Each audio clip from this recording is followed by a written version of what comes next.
radio for the masses. Headline edition, July 8, 1947. The Army Air Forces has announced that a flying disc has been found and is now in the possession of the Army. If the game is rigged, change the game. Game changer.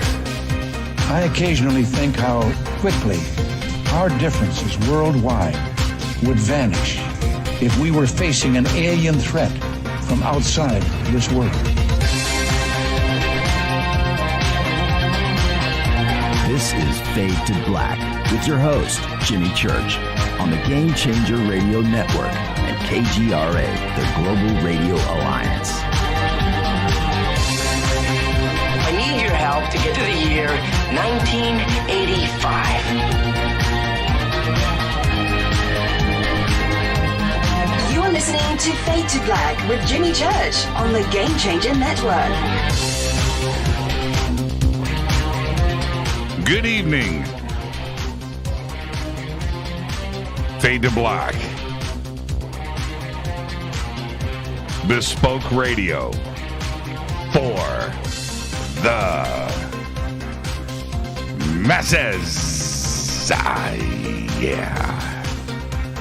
How you doing? How you doing? Today's Thursday, February 11th, 2011.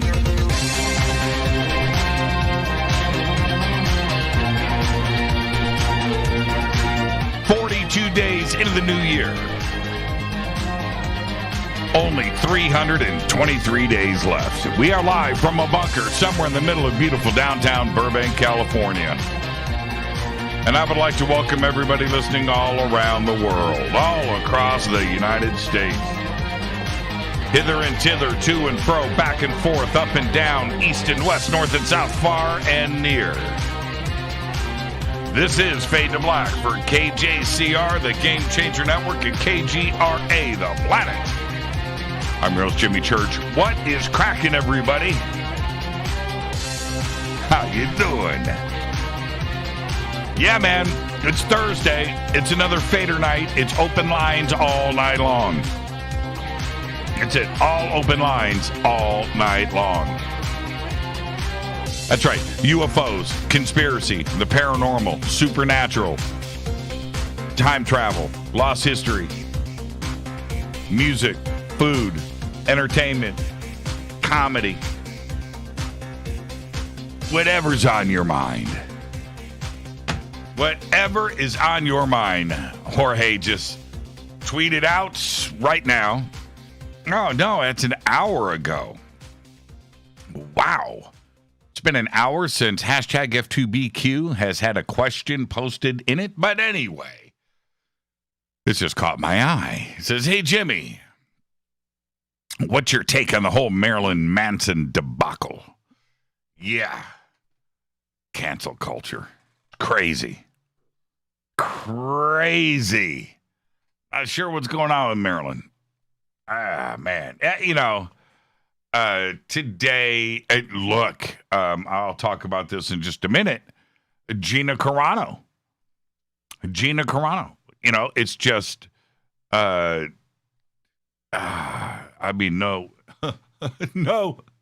court system, no answering, just end your career. just end it. Oh man, the power of social media. The power of social media. It's absolutely incredible. Yeah, Marilyn lost his record company, lost his agency. Gina, I'll talk about that in just a minute. Same thing with her.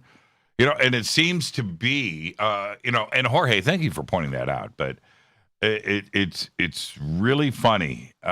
These, if you use the word celebrity, entertainer, whatever, famous person, they all have an agent. And they're always at these big, powerful agencies that, are across the street from Fox in Century City. And, ICM and WME, William Morris, and these other big agencies, they're all there. And, yeah. So, You get dropped by your movie company, your television company, whatever it is, your record company, whatever it is, your network. They drop you, and then your agency drops you. And that's it. And here in Hollywood, let me tell you how this works. Most people don't understand. Again, thank you for this, Jorge. What people don't understand is an agent. An agent. You've got to have an agent, right? And getting an agent in Hollywood is impossible. You let's say you're an actor, whatever it is, and you've got a friend that's an actor. Your friend's doing good. They got a TV series, whatever. Things are pretty cool. They got an agent. You're like, hey, I need an agent. It could be your best friend, and your best friend's going to go, well, good luck. They don't say, hey, I've got an agent. I'll talk to him and we'll say, no. That's not the way it works, man. It just doesn't work that way. And nobody wants, and this is the truth, man. This is the harsh truth. Nobody knows about this until you're in the middle of it. You don't want your friend to sign on to the agency, right? And then your friend goes, hey, I just got a gig. I just got the starring role in this new pilot, and it's just got picked up for 16 episodes, and man, life is good. And then you call up your agent and you go, what's up? You didn't tell me about, well, yeah, your friend got the part and well, you didn't even tell me. You didn't offer the part to me. You were my agent before them. That's the problem. And nobody wants that. The competition is thick on all levels for everything. So when you get dropped, it's hard enough to get an agent, to get into an agency. That's tough. Once you get dropped, it's over. It's over. It's over. And that's why you see that so often in, especially coming out of Hollywood, when you see these reports. Yep, he was, he was fired by Paramount. She was fired by Warner Brothers, and their agency dropped them. You would think your agency, so you get dropped by, they'll go, your agent, who's been your best friend, right? Just blowing smoke up your arse. Your best friend. Your agent's going to go, yeah, no problem. Look, man, we'll get you another gig. I got a couple of things, got a couple of scripts here on my desk. And so let me check this out, and I'll get back to you, and everything's good. I'm going to stand by you, man. That's not the game. That's not the game. I'll talk more about this in just a minute. All right, follow me on Twitter at JChurchRadio. Yeah, I've got an agent. I do, and he's great. And I hang on to him like, man, you have no idea. And his name is Jeff.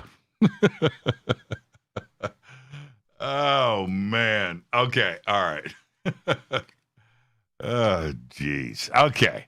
All right. Follow me on Twitter at Jay. Are you a Mandalorian? Am I? Oh, man, that would be cool. I want a Mandalorian helmet. I want a Mandalorian helmet just so I can wear it around the house and have Rita go, are you going to take that off? And just look at her. You can take it off? Ah, man. I want a Mandalorian helmet. Follow me on Twitter at JChurchRadio. Email is Jimmy@JimmyChurchRadio.com. Hashtag F2B is the sandbox. Hashtag F2BQ is Fade to Black questions. Hashtag Breaking UFO. That's where you break your UFO stories. That's doing pretty good, man. Breaking UFO. Use Breaking UFO. I went through it today. I was reading one thing after another and watching videos. That is really, really cool. Hashtag Breaking UFO. All right. Where are we? Tonight's open lines. It's Fadernight. Open lines all night long. I know. I want a Mandalorian helmet. Somebody post right now. I know out there right now, there's got to be Mandalorian helmets on Amazon. They've got to have Mandalorian helmets. Somebody post a cool one, like a good one, like a quality one. I'll get a Mandalorian helmet. Get a little stand for it so I can have it here in the bunker and then wear it once in a while. You know, and I could do the show. I could do the show with the Mandalorian helmet. Talk like Pascal. Oh, man. I'm in a great mood. I am just happy to be here with you. Life is short. That is still the best quote in probably all of movies. And there's a lot of them. We got to get a bigger boat. You know, there's a lot of great quotes out there. Lots of great quotes. You know, leave the cannolis, right? I mean, a lot of great quotes. David Bowie, man. David Bowie, Princess Bride. Life is short. Man. Yep. Let's get to it. Breaking news. We have lost 2 great people. And the entire UFO community mourns today with the passing of Clifford Stone yesterday in Roswell, New Mexico. He's one of the great researchers in the field. There's no question about it. And all of ufology and disclosure was something that he dedicated his life to for 5 decades. So, rest in peace, Sergeant Stone. And also, just announced right before showtime tonight, the keyboardist, composer, and band leader, Chick Corea, one of the most respected figures in all of music, died 2 days ago on February 9th at the age of 79 from a rare form of cancer, which was only discovered very recently. This news is breaking. That is all I have right now. And just wow. Wow. So I'm happy to be here. Life is short. Man, Chick Corea, man. Romantic Warrior. That album. I mean, those 4 dudes, right? Al Di Meola. Man, Alan White. Jeez, man, Stanley Clarke. Chick Corea. That album, Romantic Warrior. Somebody pop up the cover. Now, I want you to look at the cover. It'll be here on Twitter in a second. One of you guys put up the cover to Romantic Warrior. This news is just breaking right before the show. I didn't have a chance to do that. But that album, Romantic Warrior, for me, especially in that period, 1978, right, 1979, 1980, that album was, for lack of a better word, instrumental for me and my friends. It was a challenge. And look, it was all about, man, it was no joke. It was all about the rock and roll and Deep Purple and Black Sabbath and Santana and Ted Nugent and you know, all these things. But all of this, the challenge was Romantic Warrior. I mean, you know, Jeff Beck is there and just things. And we get it, you know, Led Zeppelin. And we all understand all of that. Boston. Get it. We get it. There it is. Thank you, Kaz. That is the, well, okay, you posted the thumbnail, but thank you for that anyway. I was hoping to see it in full living color there, but anyway, Romantic Warrior. I wore that thing out. It was impossible to learn, impossible to play, and you just listen to that and you're just like, this is the level. It's not about playing those songs. It was about trying to achieve that level of greatness. Chick Corea, man. Chick Corea. Rest in peace. All right. Twitter has permanently banned Project Veritas, founded by controversial activist James O'Keefe. That happened today. The decision followed what Twitter described as repeated violations of the platform's policies prohibiting sharing or threats of sharing other people's private information without consent. Twitter also said that O'Keefe's personal account had been locked temporarily for violating the same policy, that O'Keefe would be required to remove the content before regaining permission to tweet. Yep. Also today, Instagram took down the account of controversial, I always say that, controversial, anti-vaccine activist Robert F. Kennedy Jr.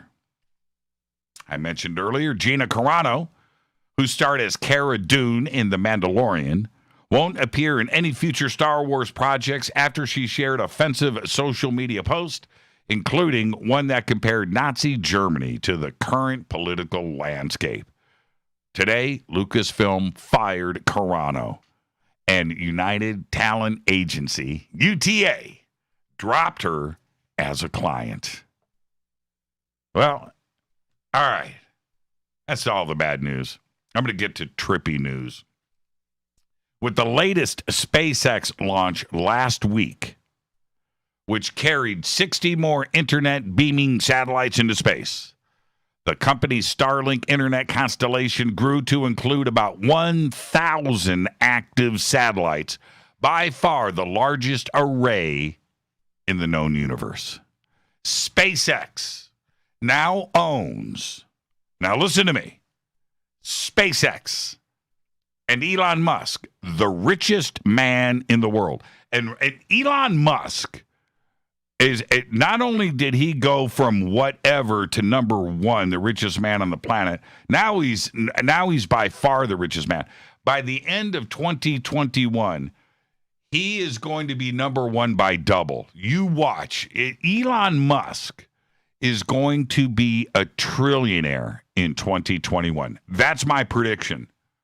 You heard it here. Now listen. SpaceX and Elon Musk now own about 1/3 of all active satellites in space. Think about that. More Starlink satellites were put in orbit last year that had been launched by all other companies and rocket providers in the world in 2019. That's insane. Let's get the show cracking. Happy birthday to today, Jennifer Aniston, 52 years old. Today, Alex Jones insists that he is 47. Lincoln Park's Mike Shinoda today is 44. Sheryl Crow is 59. And one of the all-time greats, Brazil, 66, 77, and 88. Sergio Mendes is 79. Our dead guy's birthday today is Gene Vincent. 1935 to 1971, died at the age of 36. Gene was right there with Elvis in 1956 when they pioneered the styles of rock and roll and the rockabilly. Gene and his band, the Blue Caps, hit it big with their song, Be-Bop-A-Lula, written by Vincent and listed by Rolling Stone magazine at 103 on its list of the 500 greatest songs of all time. In 1968, in a hotel in Germany, Vincent tried to shoot Gary Glitter.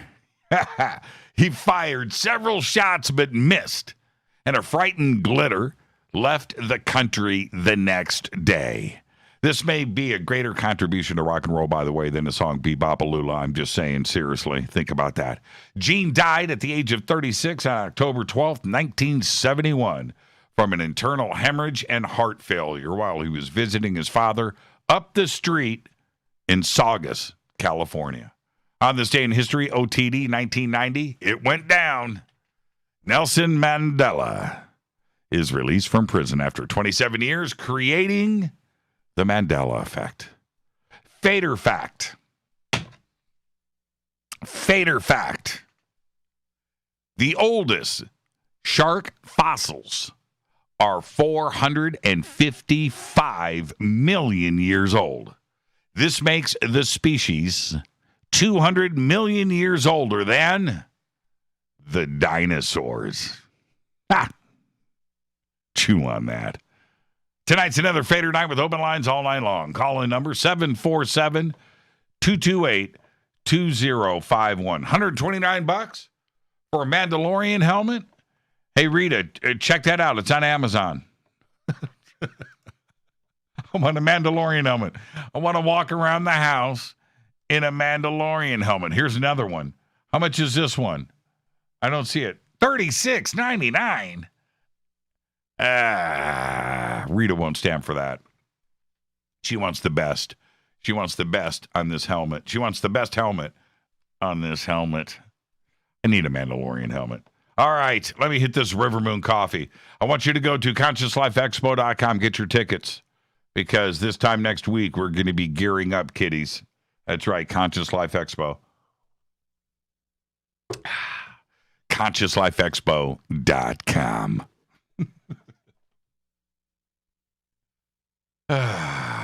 River Moon Coffee. River Moon Wellness. All right. .com. I want to dedicate this portion of the show to Clifford Stone.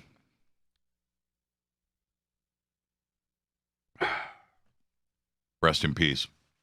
We announced earlier today that he left this earth last night in Roswell, New Mexico. And I read a few postings today that were written by those that knew him. I knew him. And they were great. But it stopped me from putting something up in social media. It just didn't seem right. And it didn't seem right because, first, most had already said the things that needed to be said. But most importantly, Clifford deserves spoken words. All right? Seriously. You see, in ufology, a community that has its share of large egos and even bigger mouths, Clifford stood out. And he did it with a soft voice. That voice was a velvet hammer, by the way. With an ego that was in check. He had a kind heart. And the community knew this about Clifford. But when he spoke, he delivered some of the most compelling evidence ever brought forward. Clifford dropped the big stuff. Through his own experiences and with data and files and paperwork, he amassed what may be the largest collection of Freedom of Information Act documents outside of the Black Vault, and probably challenged the stacks of paper inside the home of Stanton Friedman. But where Greenwald and Friedman fell short is that Clifford read and remembered everything in his possession. At least that's what he told me. And I interviewed him enough times to believe it. Rita and I got the chance to see Clifford give a presentation in Roswell a few years ago. And I remember that day clearly. In that, I said, hey, Rita, we got to go find Clifford, right? And we did. He was speaking above a store right there on Main Street. It was like across the street from the corner of the Roswell Museum. And we walked in and he was sitting there and he was reading and alone, getting ready to speak in about an hour. So we were early and it gave us a chance to sit and chat, the three of us. But that wasn't the best part. As everyone started to gather and take their seats, Rita and I sat in the back. And Clifford just let go. Just took off. And you're able to see this 2 straight hours of dropping the big stuff. He never paused. Didn't take a breath, right? He just pulls out the dates and the times, the places and the people, like it's a walk in the park. When you have the mind and the brain of Clifford Stone, it looks easy. He was able to get those facts tied to the emotions. He was just the best at painting the picture, the theater of the mind. And just as he was finishing, Rita and I stood up and we walked to the front, and I said to him right there in front of everybody in the room, I said, hey, Clifford. Hey, Cliff, I want you on Coast this Friday night. And this was like on a Saturday or a Sunday. I said, this Friday night, I want this, what you're doing right here, right now, I want this on Coast to Coast. And he laughs from the podium, lectern. He's like, Let me check my calendar. And he's like, yep, I'm good. Let's do it. And we did. That Friday, he was on Coast with me. And one of my many interviews that we have done over the years. But each one had its own special thing about it. About 5 years ago, I was on my patio. And, man, I'll never forget this. I'm on my patio and enjoying the sun. Middle of the day, and my phone rings. It's Clifford. Wow, okay, right. And he says, hey, Jimmy, I need your address. I just finished scanning everything here, and I want to send you some DVDs. And I was like, what do you mean everything, Clifford? And he laughed, and he said, well, it's not everything, but just about. And he told me, he said, I've been scanning all day, every day for years on end. I'm trying to get it all done. And a couple of days later, package came in the mail from Clifford. And it was a stack of DVDs, freshly burned. And each one, written on it, it says UFO Files for Jimmy Church from Clifford Stone. And it was like DVD 1, 2, 3, 4, 5, 6, right? And excited. I popped in DVD number 1. Started to go through it. Man, just folders. It was insane. And I spent all day reading, all day. And I got like 0.1% into the DVD. I didn't even dent it. Clifford, on the other hand, knew every word on every page in every file on each DVD. I guarantee it. Rest in peace, Clifford Stone. Man. I'm your host, Jimmy Church. This is Fade to Black. It's Thursday night. It is Fadernight. Open lines all night long. 747-228-2051. 747-228-2051. This is my favorite night of the week. It's going to be a good one. I'll be right back after this short break on the Game Changer Network and KGRA, The Planet. Stay with us.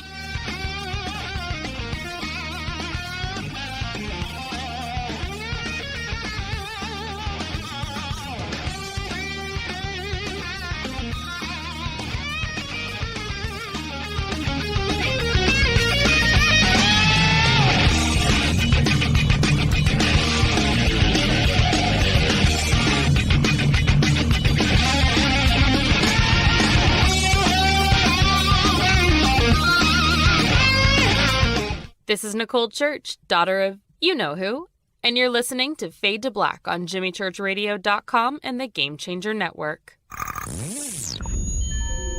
You're listening to Jimmy Church, Fade to Black.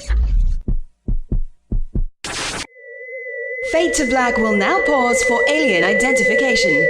The station that talks the net. KGRA Radio.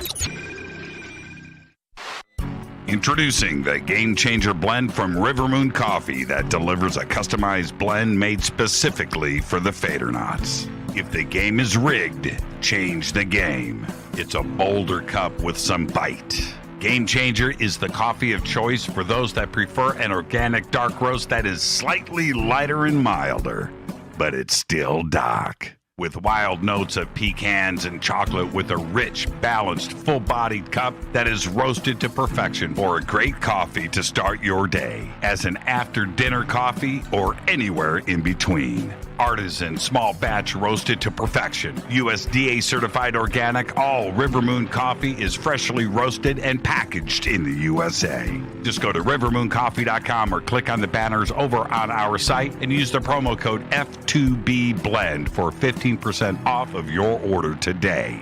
rivermooncoffee.com. This is the only way forward. This is Fade to Black. Make contact. KGRARadio.com. This is Jimmy Church of Fade to Black, and you can get our podcast for just $2 per month. All you have to do is click on the podcast banner over at jimmychurchradio.com. Hi, folks. It's troubling times, and fear is pushing emotions, which in turn pushes health the wrong direction. Do you ever get an ache because life is uneasy? Try Life Change Tea at getthetea.com. Life Change Tea works on your digestive tract, helping to move food through quicker and comfortably so your health is spot on. Life Change Tea may not help with world issues, but it will help with your digestive issues. A glass a day helps keep the intruders away. So, change your life today. Log on to getthetea.com. That's getthetea.com. If your health game is off, get on by ordering Life Change Tea. Getthetea.com. And while you're on our site, look around at the great non-GMO organic supplements. And if you're a sales shopper, go to our specials page and see what's for you. I've been drinking the tea for 12 years and I'm sure glad for its health benefits. Again, that's getthetea.com. Getthetea.com. The tea that makes you go. Fadernauts. When you think about the future of our country and where we're headed, do you wonder about the food supply? I do. Disruptions in the food supply chain could be disastrous, and they usually occur with little warning. That's why the smartest thing you can do today is to stockpile emergency food, water, and other essentials. I personally recommend My Patriot Supply. They're the nation's largest emergency preparedness company, serving millions of customers for more than a decade. In fact, they're the only source my family trusts for our preparedness plan. You should too. Right now, save 20% off a full 4-week supply of delicious meals that provide 2,000 calories a day. Saving 20% helps too, doesn't it? Especially now. So go to preparewithjimmy.com and get ready. That's preparewithjimmy.com. There's no time to lose. Do it now. 9 out of 10 geneticists agree. Fade to Black is not your father's radio show on the Game Changer Radio Network and KGRA, The Planet. Hi, this is Rob Reiner from Anvil, and you're listening to JimmyChurchRadio.com. What's up? I'm Chris. What up? This is Kyle Massey, and you're listening to Jimmy Church Radio.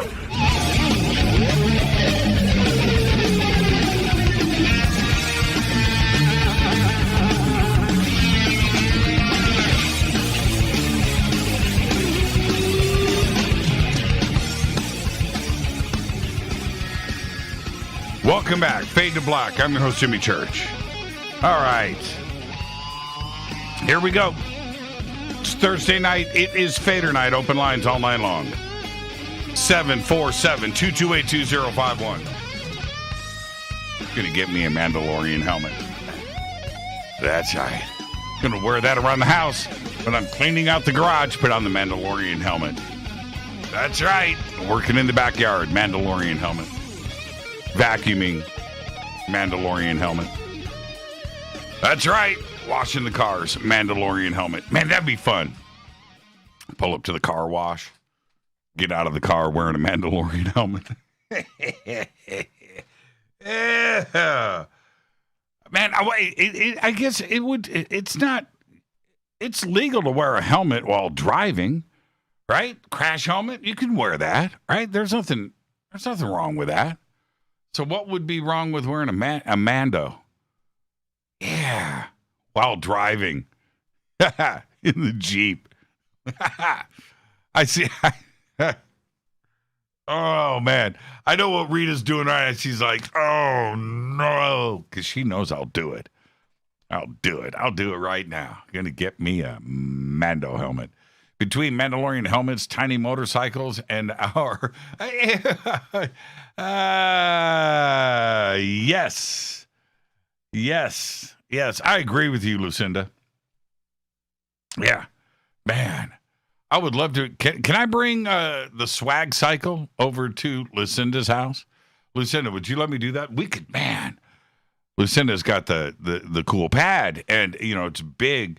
Hey, do your boys, Lucinda, do they have mini bikes yet? Because I would love to ride a mini bike over there too as well. That'd be cool. I'll buy a mini bike, bring it over there. Oh man, how do we get on this? I had a friend. His name was I got to think of his name. His name was I just can't remember it. and he had like a Kawasaki 70, Cow 70. Was it a 75? Did Kawasaki, the mini bikes, was it a 75? Honda had the 70, right? Kawasaki 75. His last name was Ford. I just can't remember his first name. But anyway, that's what, during the summer, it would be digging up change because gas was like, especially back there, it was like 35 cents a gallon, right? So we had to get like 70 cents a day because we would drain the tank, right? We'd have to fill it up a couple of times, but that was the goal. Get 70 cents. Go over to Keith's house, man.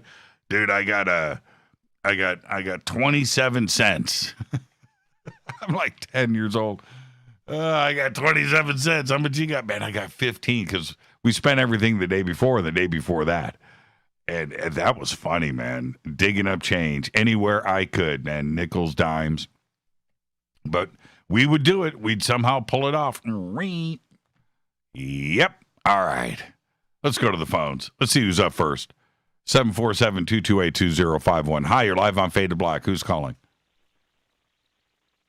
Hey, Jimmy, it's Heather from Mansfield. Hi, Heather from Mansfield. How are you? I am doing pretty good. What's on your mind tonight? Well, I wasn't going to call in tonight because I got to work and I stayed up late just for this. When I found out that Clifford Stone had passed. And I wanted to call just specifically for him, and I just wanted to, put it out there for a lot of people that I also know that are thinking the same thing I am.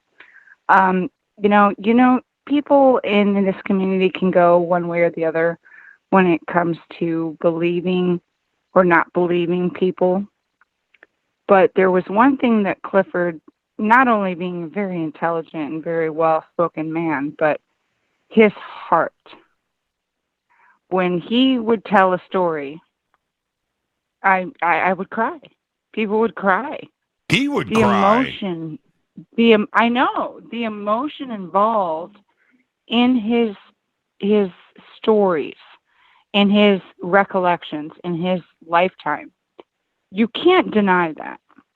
And so I guess basically that's really all I wanted to call and say was that to honor him, and hopefully he's on the best journey ever where he's going to figure out all the answers to the rest of the things he was asking for, But he touched many people's lives just with his heart. And I just wanted to recognize him tonight, and that's why I called it.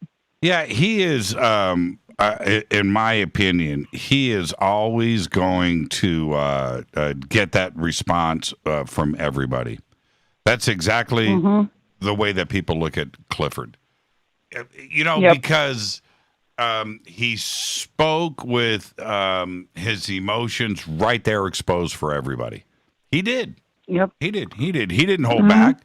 And it was for me, one of the things about Clifford that I enjoyed so much. It's like, here it goes.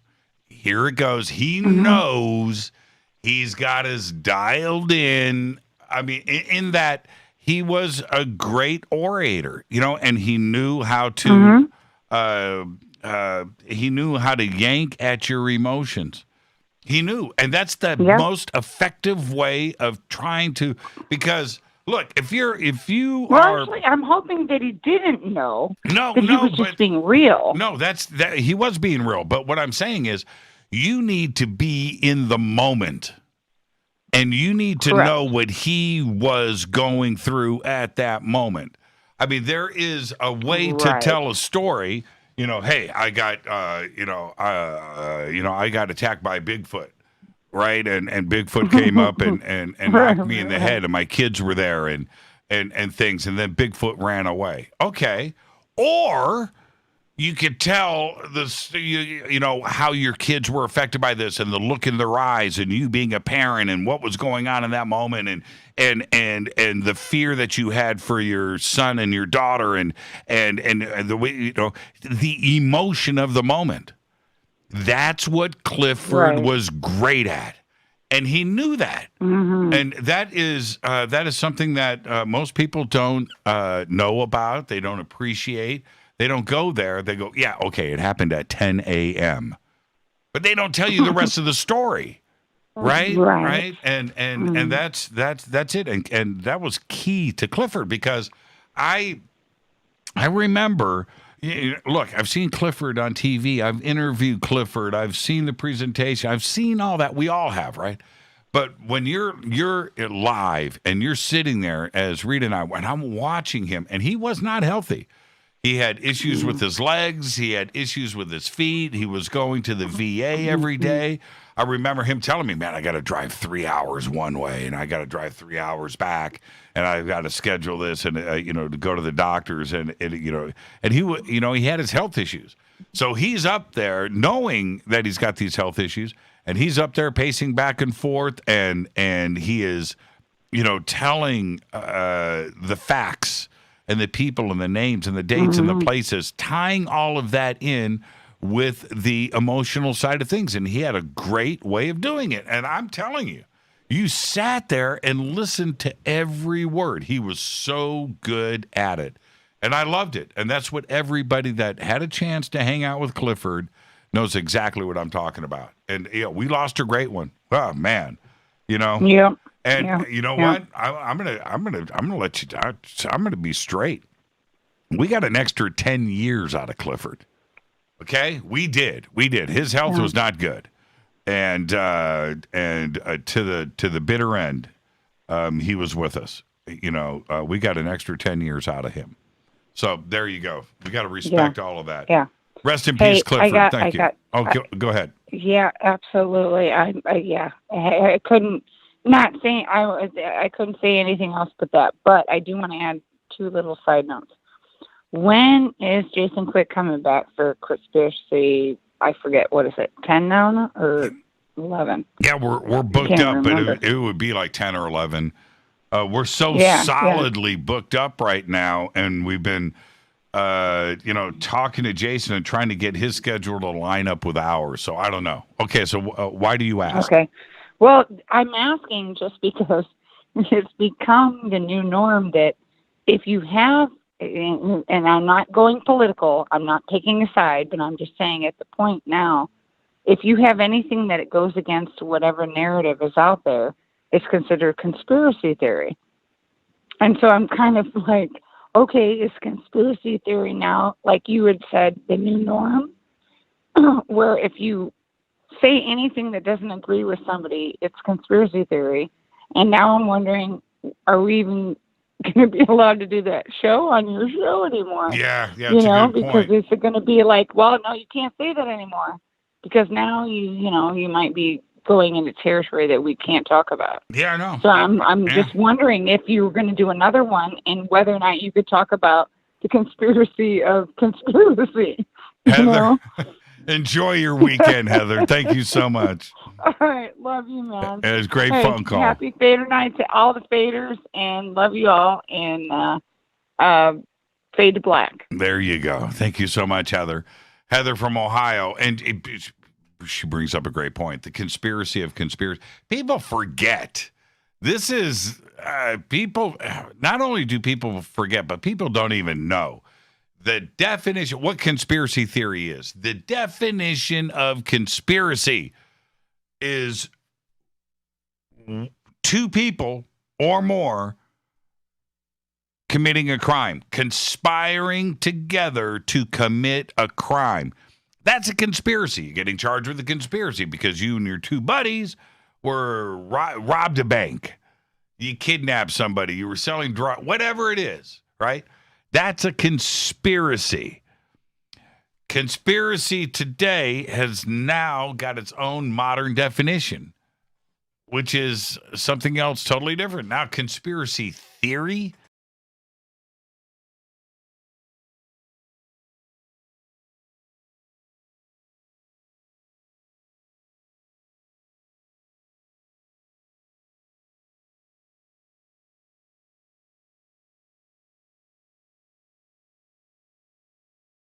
That's where we are today. Conspiracy is two or more people conspiring together to commit a crime. And you can look it up yourself. Now, conspiracy today is some wacky idea about something. That's conspiracy theory. Some wacky idea.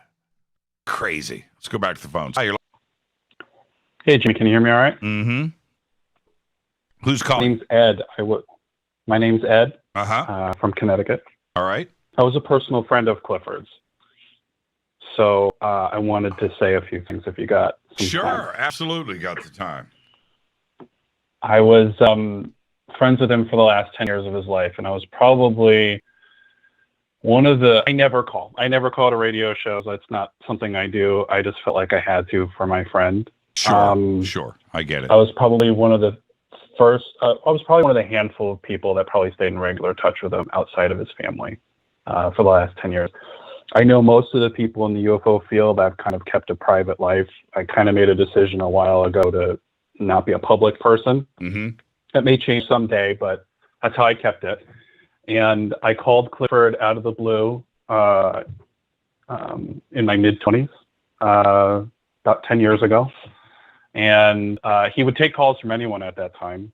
It was very unusual. It was a landline, so sometimes you got a hold of him, sometimes you didn't. And I had seen all the same stuff that everyone else had seen on the internet, and I was just curious. Mm-hmm. I wasn't selling a book. I wasn't grifting. I wasn't doing anything. I was just a regular person. And I think that's why he and I ultimately became very close friends, and he was a little bit more candid with me. In fact, I pushed him to be more candid in his later years with his interviews about some of the stories he would tell. And he would call me and say, he wasn't sure if people wanted to hear it. I think he wanted to be more well known for his documents and his personal story. And there's stuff that he shared with me that I frankly don't know if I can share on air, but I have to be kind of careful. I only found out about his passing earlier tonight, so it's still very fresh. Mm-hmm. And I think one of the reasons he, like I said, he was so candid was because I wasn't trying to get anything from him. Did you go to his house? Did you go to Roswell? No, I never got to meet him physically. I was never in a position to do it. It was a goal of mine to get to him someday. I was never in a position to do it. I live on the complete opposite side of the country, and it just wasn't in my means to come and see him. But we talked on the phone constantly those 10 years. He would do that. He would do this thing. It was. I just don't know how. First off, in person, like what you would expect. You know, he's very kind, very gentle, very cool, right. very, very happy to be around people and things like that. But he had this thing when his personality would change just a little bit. When he was doing his presentation, because now he's doing a presentation, right? You've got to do that. But he would pace. He would do this thing. He would give his presentation like sideways. He would walk back and forth, and it was like he was talking to a class or something. I don't know how to, but his hands would move, and he'd walk back and forth between thoughts and between statements. And so he would like turn around, and then he would start up again and and it was fascinating, man. It was fascinating. Well, it was fascinating to when watch. I spoke to him, I grilled him when I first met him. I didn't ease up on him. I grilled him questions that I didn't hear anybody ask him. And it was tough for him. And when then he'd go on his rants, and I'd have to focus him. I think it was that same energy, because he had so much locked up in there. And I often had to kind of bring him back and ask him the same question again, or make it more pointed. Sometimes it drove him nuts, I think, but he respected it. And as some people may know, he had claimed to have lifelong contact with a being, ironically enough, named Corona. Yep. With a K, I'm sure you know. Yeah, we talked about it. Yeah, we talked about it many, many, many times. Right. And the question is, and I think that we all need to ask this, is what is going to happen to all of his archives? Well, I wanted to call about that. I was actually going to call before you actually dedicated this to him, so I thought it was appropriate. I was one of the few people he talked to about that. I just wasn't in a position to do anything. And I spoke to him a few weeks ago, and I remember it's a little emotional for me, saying, I'm worried that I'm going to call you one day and you're not going to pick up. Or I'm going to get some sad message on the internet about you passing. And I'm concerned about what's going to happen to all of your work. Because, and I'm not going to, he wouldn't want me on the show naming names or being divisive, and that's not the spirit of what I'm calling from. He shared a lot of stuff with me that he didn't talk about with a lot of people. And where the bodies are buried and stuff like that. And I always wondered why he shared that with me. But I think it's because he knew I wasn't, trying to sell anything. Mm-hmm. But one of my concerns was, well, let me say this first. A lot of people in this field had no problem going to him and getting their research from him, but never crediting him. Mm-hmm. And that always bothered me. Some of them are wonderful people who've done luminaries in our field who've done very well and have moved the thing forward, and maybe some not. But he never got credit for it. They all felt like they couldn't do it because his story was so fantastic. And I can tell you, it's even more bizarre than what he's publicly shared. In fact, I had to push him in the last 10 years to share some of the details that he shared with me privately. And there's some stuff that if I shared it, it would just sound like, just crazy stuff. I'm hesitant to even do it. I don't think I'm in a position to do it. But I did ask him about the documents. And I want to be respectful to his family, but he was concerned that they would be thrown away. He said the same thing to me a few times. So that's, I just hope that the state of New Mexico, one of the universities there, somebody takes the time to go and get it, archiving it, and hiring archivists to do that. That's all expensive, and it's very time consuming. The thing is, this man had his house raided. Yeah, I know. I remember calling him one day. He never knew when I was calling, and I would just call, and if you got him, you got him. And I remember he picked up the phone one time. I'll never forget this.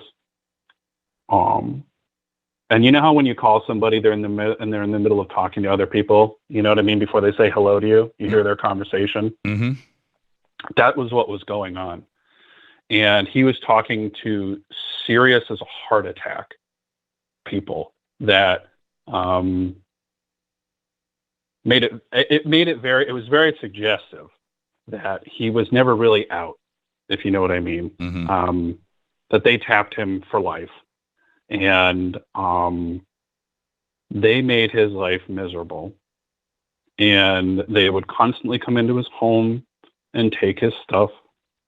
And I asked him why he couldn't be healed. If he had this lifelong contact. I asked him about that. And actually, it's funny.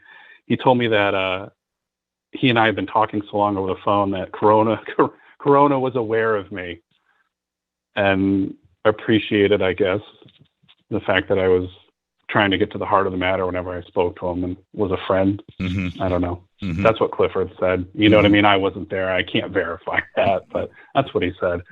And forgive me if I feel like I'm going off in a few places. There's a number of things I want to get off my chest before you have to move on. He said a lot to me, as you might imagine, over 10 years. I know his family wasn't thrilled with the attention that came his way as a result of his work, and I don't begrudge them that.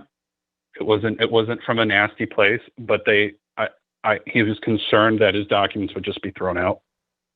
Frankly, I know he said he worked with. It was very important to me that I call and and something happens that his documents are taken care of. I know he said he was working with Paola Harris. I've never spoken to her in my life.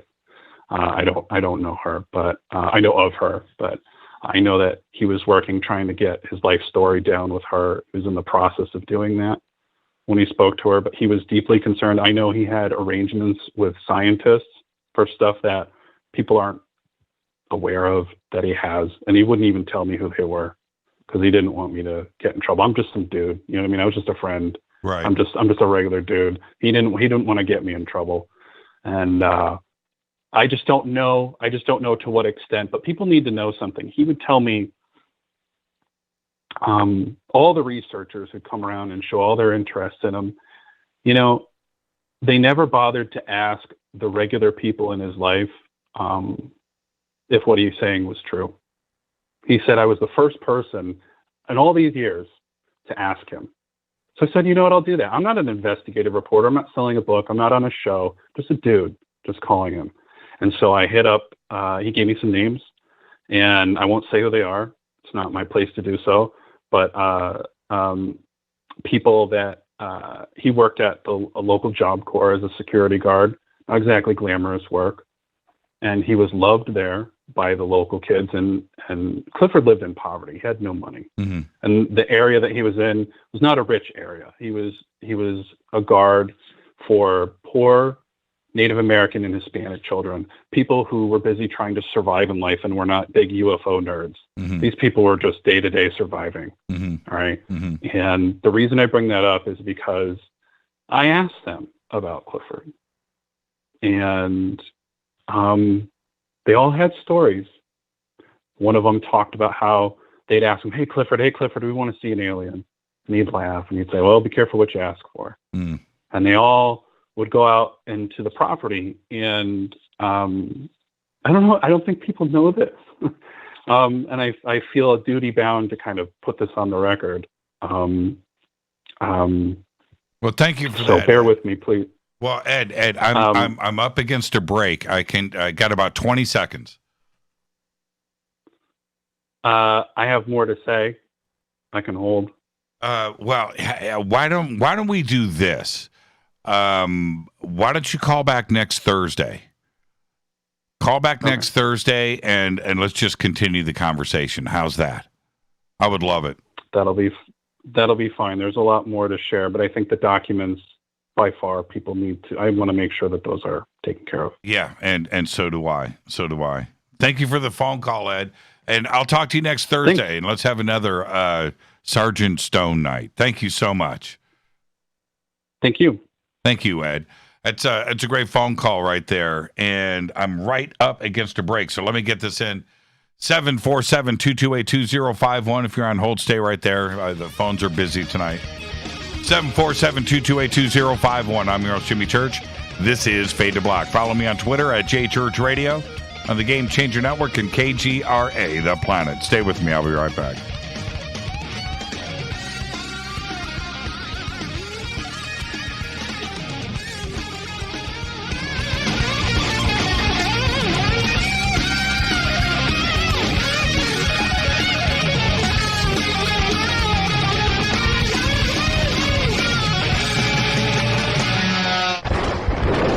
This is Fade to Black with Jimmy Church on the Game Changer Radio Network and KGRA, the Global Radio Alliance. This is KGRA Digital Broadcasting Station, Salt Lake City, Utah, Van Buren, Arkansas. Hello, my name is Billy Carson, and I am a best-selling author and the founder of ForbiddenKnowledge.tv. Together with my team, we have built an all-new conscious streaming TV platform designed with every family member in mind. If you have ever wanted to travel the world and attend lectures and workshops from your favorite speakers but weren't able to, look no further. ForbiddenKnowledge.tv. There are dozens of workshops and lectures from speakers you know and love. We have also included amazing categories to assure that your consciousness is entertained and elevating on a daily basis. Amazing interviews, ancient history, ascension knowledge, wisdom teachings, documentaries, conspiracies, mysteries, health and fitness, conscious cooking, meditations, finance, yoga, and so much more. To start your free trial on any mobile device or computer, surf to ForbiddenKnowledge.tv. That's Forbidden Knowledge with the number 4, ForbiddenKnowledge.tv. Again, visit forbiddenknowledge.tv today. Listen, I know, and you know, that you've always wanted your first crystal skull. Or maybe you're a collector just like me, but you just don't know where to go to find the real thing. Then I met Carolyn Ford over at EinsteinTheCrystalSkull.com. Carolyn is the guardian of Einstein, one of the most respected ancient crystal skulls in the world. All of her unique skulls have been imprinted sitting with Einstein in his sacred lodge and are carved from the finest gemstone and materials. Imprinting is the process of receiving the ancient wisdom from the master skull or master computer. Einstein, the ancient crystal skull. To see Carolyn's current collection of crystal skulls, just visit her store at EinsteinTheCrystalSkull.com or click on the banner over on our site. Don't forget to use the promo code Jimmy at checkout to receive 10% off of your order today. That's promo code Jimmy. Finding your first or next crystal skull is easy. Just visit EinsteinTheCrystalSkull.com.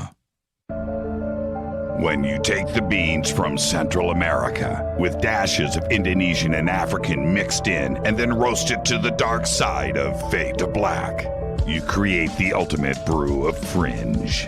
Introducing the Fade to Black blend from River Moon Coffee. Yes, River Moon's darkest customized roast was created for the love of Fade to Black.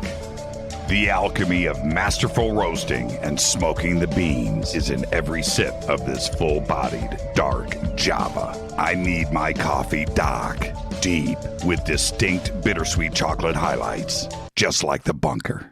Leaning further into the darkness of the roast is Fade to Black blend from River Moon Coffee. Just click on the banner at jimmychurchradio.com and use the promo code F2BBLEND for 15% off of your order today. Hello, I'm Katie and you're listening to my main man, Jimmy Church, on jimmychurchradio.com. Hi, this is Ray Hobbs here, repping the planet, and you're listening to my good friend, Jimmy Church, Fade to Black, on the Game Changer Network and the KGRA digital broadcast station. This is Toby Kebbell. You're listening to JimmyChurchRadio.com. Don't hurt me, Jimmy. I'm only little. Hey, I'm Adrian Grenier. And this is Ari Gold. We're the Honey Brothers. We're of the Honey Brothers. Hey, I'm Adrian Grenier. And I'm Ari Gold. We're the Honey Brothers. And you're listening to Jimmy Church. The Revolution. This is Jimmy Church of Fade to Black, and you can become an official Fadernight by just going to our membership section at jimmychurchradio.com. Hello, this is Serena Wright-Taylor from Conscious Life Expo, and you're listening to Fade to Black with Jimmy Church, who holds the Lucky Pony record for the best astrological chart since 1963. True story. This is Micah Hanks of the Gralien Report, and you're listening to Jimmy Church on Fade to Black, across the globe on the Game Changer Radio Network and the one and only KGRA Radio, The Planet.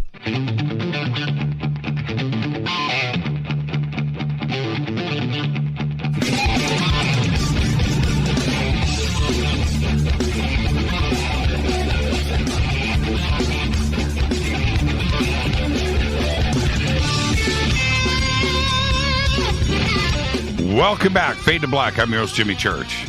Tonight's Fadernight, open lines all night long, 747-228-2051. If you're on hold, stay right there. Stay right there. It's a busy night here at Fade to Black.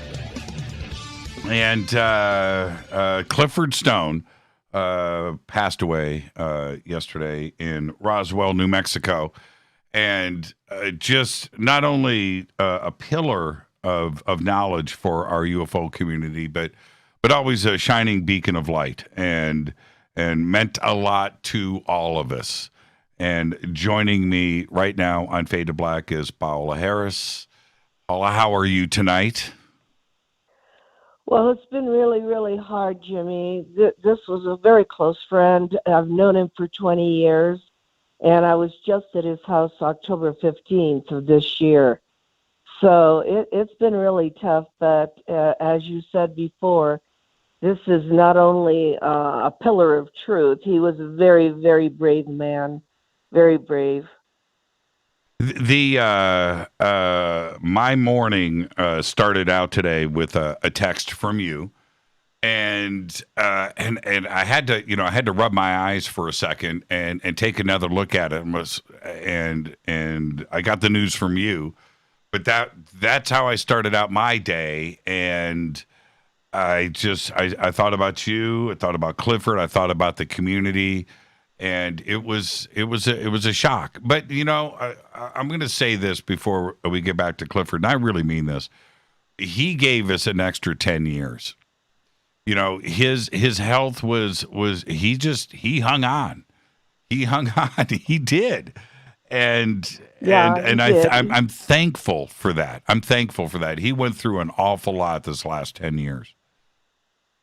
He really did, and I don't know if your listeners know, but when he spoke out, it was because he had lost his son Robert, one of twins, and that was the reason he spoke out. He told me he decided to do Stephen Greer's Disclosure Project, and your listeners ought to know he's famous for saying that there were 57 different types of beings. Where we're shoving them into, Nordic, alien, and reptilian. And I asked him because, I was at his house so often. I said, how did you come up with that? And he said, because I had a manual, a first aid manual. He said, when we went out on retrievals, it had the actual design of the being and how you could treat the being, not to kill it, not to kill it, but to treat it for first aid. And I was in shock because everything he said about his 12 retrievals, he did 12 of them, 3 of them in Vietnam. He talked to me in detail about what he did there. He said they were different types of beings. And so he just didn't make that up. Everybody thought, well, he's saying that because of Heinz ketchup and all that. No, he had a manual that actually described these beings. And he was courageous enough to talk about these things because I think he was very upset over the death of his son, Robert. And I used to go down and visit him and his wife, Han. He married Han from Vietnam, and they had a beautiful family. And so I became like a member of the family, and so I learned a lot from this man. He was telling the truth. What can you share with us about his effect on you personally, with his personality and the way that he would discuss things? How did that affect you? Well, he was very humble. He was humble. I'm the one that is responsible for his book, Eyes Only, because I realized that his life story, he was very controversial because people thought he was just a clerk. But when he showed me his documents, when he showed me his military documents, and then he began to go into detail, I spent some time with him, maybe it was like 6 years ago, and he didn't write the book. What he would do is I gave him audio tapes to fill up, and then I paid for the transcription, and we came out with his life story. There is something remaining of Clifford Stone, but he wasn't a media star. He was the kind of person, I walked into his house and he'd been up all night speaking to people that called him. That's why so many people are appearing on the Facebook, mention, because they call him on.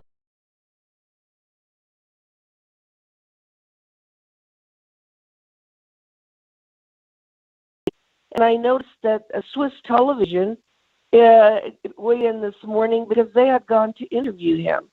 And then down in Mexico City, Jaime Maussan is doing a special on him. But he's not a media star. He was a guy that was in a very bad section of Roswell. He lived with his wife and his dog. His dog, you're going to laugh, was called Meathead. It's like that dog would bark like crazy. He was a watchdog, and Clifford would call him back and say, Meathead, get away from the door. That's a friend. And he didn't live a very, famous life. He just was a regular guy that was so generous with what he had to say and with everybody that came. That's why you hear all the comments, how much he was loved. That's one of the things that I even mentioned that to Rita today. I said it's tough. The UFO community is great, but they also eat their young, right? They do, and unfortunately, but not with Clifford. Clifford was just respected. He was respected. And what's going to happen with his archives? Everything that's at his house. That's a problem. It is. Well, he had told me. He told me when he was. I have his telephone message from 10 days ago, and he used to call me young'un, which would he was like, I'm not that young. He used to say, young'un, I'm going to leave all this to you. You decide what to do with it. I don't know. I'm not there. I don't know what's going on there right now. And I had seen the files in the back room. He had a lot of files on crash retrievals all over the world. So if somebody like from Bulgaria would come in, he'd go in the back room, he'd open up a file, one of those filing cabinets where he had these paper files, and he'd show them what happened in Bulgaria. And I don't know. He had said that he would like me to deal with that, and all my archive, as you know, Jimmy, is going to Rice University in Houston, and so is Jacques Vallée's, and so is Whitley Strieber's. So I think that would probably be a good place for Clifford, so that all the students, anybody that wanted to study, Project Moondust and Blue Fly, which are the the programs he was talking about, and all of the crash retrieval material, could go there and just like a library, just read. But I can tell you when this all gets settled, what'll happen. Absolutely sad day. I mean, it's just a sad day, and I just don't have anything. I'm still. What I mean by that, I'm still processing. I'm still processing. Me too. Yeah, rough. Well, me too. Me too. I cannot think of a world where I won't see him again. I know. I can't think of a world. I can't believe that I can't see him again. It's very difficult. But can I share a story with you? I want you to share a story with me. Okay. Well, this is typical. This also says, goes to what you said about the UFO researchers. I met Clifford in 1997 when I was told to go down and look for Colonel Corso and bring him back to Italy. And I was at the museum, and Clifford walked in, and he said to all of us, all the researchers that were there, all of us, he said, I'd like you to come over to my house because I have something to show you. And I was there with a researcher from Brazil, Vittorio Paccaccini. Paccaccini had worked on the Virginia case, and I was from Italy, and Paccaccini was from Brazil. But he also talked to everybody. Everybody was there. John Mack, Bud Hopkins, Whitley Strieber, Linda Howe, the whole gang was there. Everybody was there because it was the 50th anniversary. The only people that went over his house that evening was me, a foreign journalist, and Vittorio Paccaccini. And we walked in and we sat on his couch, and he came in on his coffee table and threw in front of us a whole bunch of microfiche and a canister, a film canister. And of course, I was told by my boss in Italy to film everything because it was the 50th anniversary, and I took out my movie camera and I filmed everything on that coffee table. And that canister had a date on it and had a very old label. And so when I sent the film footage back right away, my boss, Mauricio, called and said, did you read what was on that canister? And I said, no. And he said, that was the Holloman film landing. It said Holloman Landing. And I said, what's that? I didn't know. Right. No. And I didn't know what I was looking at because at that time I didn't have a background. But I picked up the phone about 2 weeks later and said, Clifford, you put the Holloman landing right in front of me in the living room. Why didn't you tell me what it was? And he said, it was given to me, he said, by the intelligence community because they said no researchers really care about the real story. We will give you the first 8 minutes of the Holloman landing. You bring it to your house, and if anybody recognizes it and asks to see it, you show it to them. And of course, I didn't ask to see it because I don't know what it was. I filmed it, but I didn't know, and neither did Claudia. And it was showing Clifford that nobody really cared about the real stuff. And I said, well, where is it? Can I see it now? I know what it is. Can you show it to me? He goes, no, they came to get it the day after that I had it. He said, but that was the test. That was my next question. Oh, man. They came to get it the next day. And I said, can you tell me what was on that film? What was on it?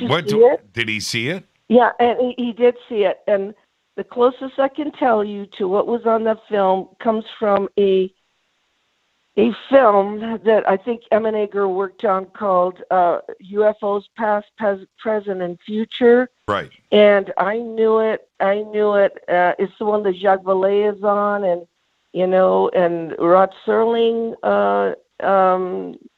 narrated. I think it's called. I don't know. It Has Begun. It is called It Has Begun, because he said, go and look at It Has Begun. He said they copied exactly what was on that canister about the landing. So, obviously I said that they weren't two little grays, were they? They were people that came down off that ship. And he goes, yes. He said they were like the film It Has Begun, where they were kind of Semitic looking people that had maroon outfits on. So for the people that are curious, the UFOs Past, Present, and Future does have a little clip of the craft coming down. Everybody knows that. Right. You see it, that there's like a 30-second clip. And so Clifford said it was very much like that. You saw the limousines come up. You saw the ship there. And I said, and of course, he was a very good friend, but he was told he could not show it unless somebody asked to see it. And of course, whoever gave it to him said, none of those people, they're all partying with all their groupies and their friends and everything. Nobody came to his house. And when I would go back to Roswell, I remember once I went over to Richard Dolan and I said, you've got to go to his house. You've got to go to his house. And Richard came over to his house. In fact, Richard thanked me. He said, Paul, I would, because it was in a really tough part of town in Roswell. And and everybody was at the museum and everybody's partying and it's like one big Disneyland, and even the McDonald's has like aliens on it, the Walmart, if you've ever been to Roswell. And so consequently, when I kept going down there, I would tell certain researchers like Richard Dolan, you better get on over there because that's where most of the real stuff is, and he'll talk to you for hours about these things. And he used to talk for hours. He did. He did, but he had a real need to tell the truth. And if you see the famous film, out of the Disclosure Project, he said, ladies and gentlemen, I wanted to tell you that we are not alone. Thank you for taking the time tonight, Paula. It's great to hear your voice. I'll see you shortly, too, as well, here in Los Angeles, and looking forward to that. But in the meantime, rest in peace, Clifford Stone, and thank you for taking the time and sharing your memories with Clifford and with the audience tonight. Thank you so much. Thank you, Jimmy. You're the best. Thank you, Paula. And, wow, it's I think it's heavy for all of us. And oops, I apologize for that. I apologize for what I just did. And I just hung up on two callers in a row. And and I apologize for that. And I'm just saying it out loud right now. If I did that to you, I didn't do it intentionally. I was on the wrong computer. Okay, so I apologize. The passing yesterday of Clifford Stone. Yeah, wow. He had the Holloman Air Force Base film in his house for 24 hours. That's crazy. And the other thing that the takeaway from that with Paula is John Mack was there, Linda Moulton Howe was there, right? I think she said Whitley, everybody there in Roswell for the 50th anniversary, and didn't go over to his house. And he put the film right there on the. Oh man. Could you imagine? All right. Let's go back to the phones. Hi, you're live on Fade to Black. Who's calling? Señor, ¿cómo está? Carlos Roman. Hey, Carlos. From Long Beach, California. How are you, man? ¿Cómo está, señor? How are you? Very good, man. Happy to hear you. I'm happier to hear you. Oh, man. You have no idea. At the beginning of the show, you say something that really made me happy. You say, oh, man, I feel super happy. Well, that's the reason for why sometimes people like me listen to people like you, because we want to be brought up in the same frequency, right? Yes. You have good frequency, my man, and I love hearing your show because that way I feel my frequency in the same level. It should be like that for everybody, right? Who wants to dial in to a live radio show or a TV show, right? And the host is like, man, I'm not in it. I'm not in it. No, that's it. Who's going to listen to that? Today, well, you know what, Jimmy, today you nailed it. Let me tell you, sadly, well, the topic today is somebody passing that we all know. And it's very meaningful to all of us. And at the same time, just after the Super Bowl, one of my friends passed. Less than a month ago, another one of my friends passed. Everybody's passing by of COVID. So, yes, man, the frequency of all of us sometimes can get a little lower. And we need to find ways to stay above that, So that's it. You, with your show, you're part of it, man. Thank you so much. Thank you, Carlos. All right. And I want you to behave and be well. Oh, you called me. What else you got? Well, I got you an impressive thing, at least for me, man. I need to tell you this. You may remember the very first time I called you, I shared with you one of the stories that I needed to take out of my shoulders that I couldn't talk about for over 20 years because I have to sign papers on things that I can say and cannot. Mm-hmm. But yeah, that's over. So I shared with you something that happened to me when I was in the Mexican military. Mm-hmm. But this little story that I have for you, and I'm going to be brief because I know there is other people waiting in line too, is very meaningful, very, very cute and cool story, and got to do a lot with what is happening today. Before my military days, actually, and I'm telling you, everything happens for a freaking reason, and the more I grow, the more I see that this is true. The more I see that there is a reason for all of us to be the way we are and that we are doing something for this planet somehow. When I was a very young kid, I remember I was diagnosed with hyperactive disorder or whatever that is called. So I had to be placed in very special schools, right, where they taught me whatever you want. Guitar lessons, dancing lessons, karate lessons, taekwondo, singing lessons, whatever you wanted to keep me busy according to what they say, right? Otherwise, they told my mother, you know what, if your son doesn't get these kind of activities, he will keep his mind in something that can lead to be a very high delinquent or something like that. You don't want that. So I was there practically 24/7 in that weird school.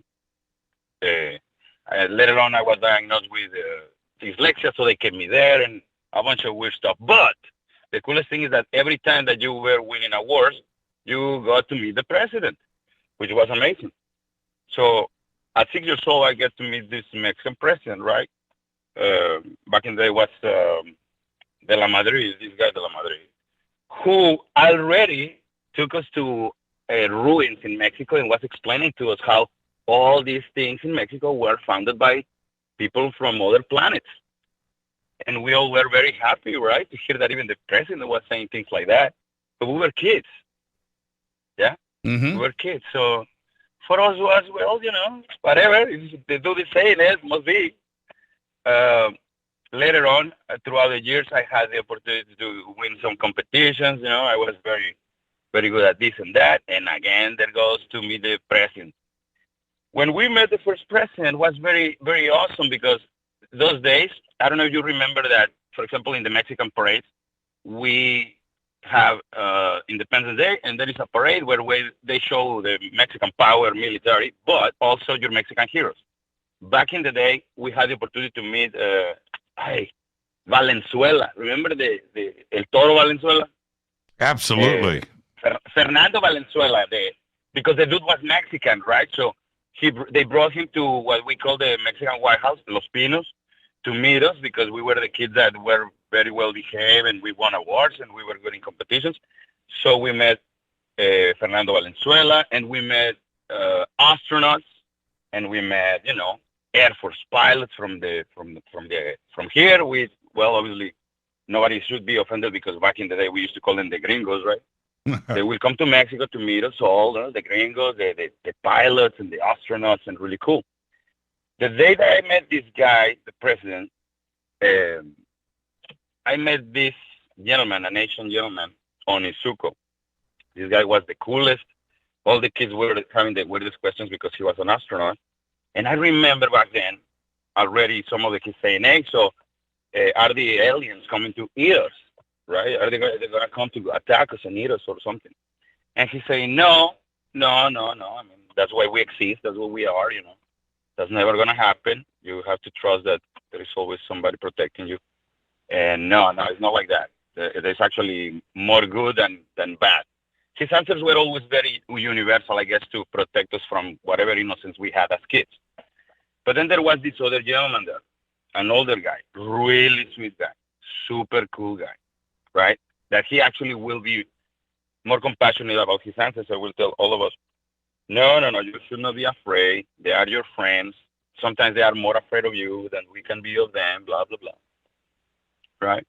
And then the questions turn into completely different topics like, so what happened when, you know, an airplane, this question was to one of the Air Force pilots, what happens when an airplane is no longer in use? What do you guys use to do that, to that airplane? Oh, well, we recycle it. We maybe send it to another country to use it for cargo, blah, blah. And another kid, very smart pants, asked, what happened to the spaceships? What do you guys do with them when you don't need them anymore? So these two started looking at each other, right? Onizuka and the other gentleman. So the other gentleman finally answered, look, everything in this planet can be recycled. Airplanes can be sent to other countries for cargo. The spaceships can be utilized for, compartments to live and, how do you say this? Elongate the life of things out of space. Submarines can be compared into spaceships. So the kind of answers that these guys was giving us were things that we were not expecting. That's incredible. Again, we were kids. That's incredible, well, Carlos. I got to take a break. Okay, go ahead. Can you call me back next Thursday? Can you call me back next Thursday and we can have a longer conversation? Okay, man. Carlos, you're the best, man. You're the best. Thank you. I just miss your voice. No problem, man. Thank you so much, Carlos. And I'm right up. I'm a minute and a half late to the break, so I've got to get this in. It is my job. This is Fade to Black. Carlos Roman, the best, man. The best. This is Fade to Black. I'm your host, Jimmy Church. Thursday night, Fader night. I'll be right.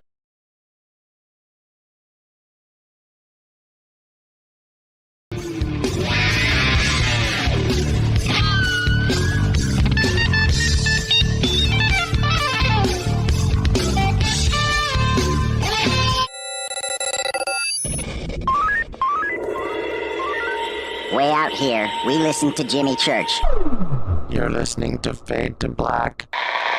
Always on the edge of the hottest alternative talk. Jimmy Church with Fade to Black. KGRARadio.com. ¿Qué tal, mis amigos? Yo soy Mario Carson, el tiburón, y los invito para que escuchen a mi buen amigo Jimmy Church Radio. ¡Claro que sí! Do you want to be an official Fadernight? Of course you do. This is Jimmy Church of Fade to Black. Just go to our membership section at jimmychurchradio.com. Fadernauts. When you think about the future of our country and where we're headed, do you wonder about the food supply? I do. Disruptions in the food supply chain could be disastrous, and they usually occur with little warning. That's why the smartest thing you can do today is to stockpile emergency food, water, and other essentials. I personally recommend My Patriot Supply. They're the nation's largest emergency preparedness company, serving millions of customers for more than a decade. In fact, they're the only source my family trusts for our preparedness plan. You should too.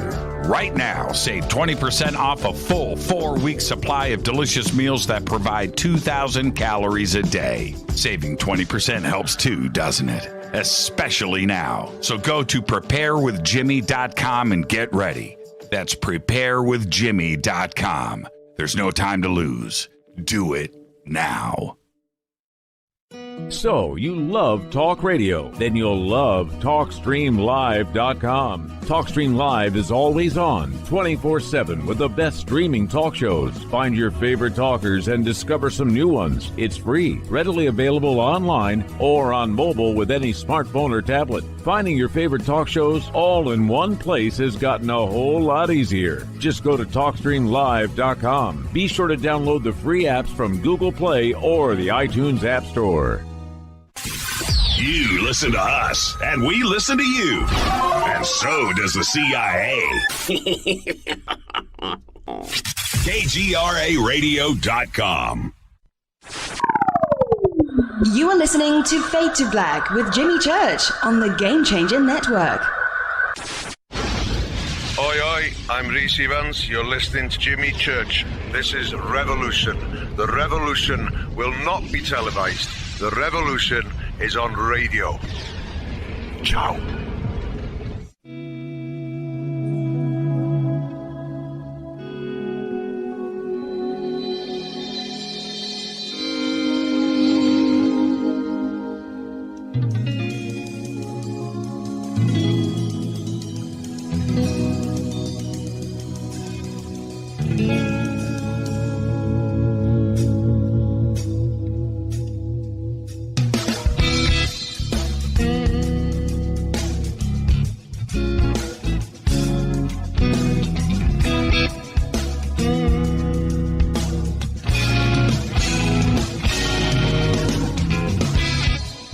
Welcome back, Fade to Black. I'm your host, Jimmy Church. Thursday night, Fader Night with open lines all night long.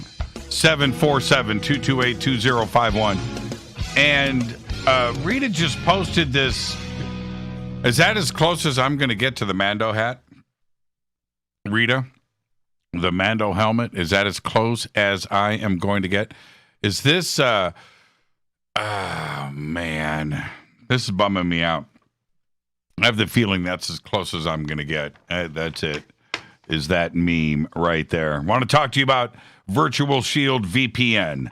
And I started talking about this last week when this was announced. The data of 2.3 million users has been leaked after a hacker found a backdoor into the popular dating site Meet Mindful.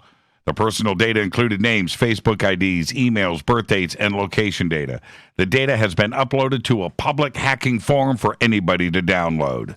Now, if you want to prevent attacks like this and your data being out there for anybody to download, I highly recommend Virtual Shield. Virtual Shield will completely encrypt your Wi-Fi connection. It blocks hackers and everyone else from accessing any of your data. Virtual Shield is the only VPN I'll ever use because they have a strict no-log policy, and it's built into their software from the ground up for privacy protection. Virtual Shield routes your internet through advanced encrypted servers across the globe to prevent your internet service provider from being able to track your internet traffic. Go to virtualshield.com/fade to black. It's that simple. That's all you got to do. You can also click on the link in the video description box below. It's right there. Do it, and you will get Virtual Shield VPN 50% off today. All right? Get Virtual Shield VPN. Tonight is Fadernight. It's open lines all night long. 747-228-2051. I got notice today, that's right, that YouTube has been fixed. Turns out it wasn't us at all. We were working on everything and passwords and reconnection and checking things and I dragged all of you through that. Turns out it wasn't us. It was one of the actually it was YouTube and one of our companies that we use, their software, and the way that they were communicating with each other on the back end. But we got systems engineers involved, and they fixed everything. We didn't even have to do it. We just got an email saying, okay, all right, we reset everything on the back end. You should not be seeing those notices tonight, which were the notices from YouTube where the video was deleted by the user. Like, what? Man, and I mean, I reinstalled browsers. We did did everything. And it turned out it wasn't even us. All that work. And it took 3 days for them to get it fixed. But anyway, so hopefully tonight after the show, I'm going to see the archive complete. And I'm going to be a happy guy. With that, let's go back to the phones. Hi, you're live on Fade to Black. Who's calling? St. Michael, my friend. Hey, St. Michael, how are you? Well, you know where I'm from, correct? Canada. And Saskatoon. And yes. I'm telling you, it's minus 39 degrees Celsius. So if you want to translate that to Fahrenheit, it's like minus 100 or something. Is that? No, it's not. Is that? Come on, are you messing with me? Hold on. No, my friend. Okay, no, hold on. Weather in Saskatoon. Okay, all right. Weather in Saskatoon. It is. Holy crap! You guys are cold. Yeah. It says we're. It says minus 25 Celsius. That's still cold. Yeah, you know what is that? No. They fool with you. You know, like I have 3 different weather networks that I check on my phone. But you know what I do?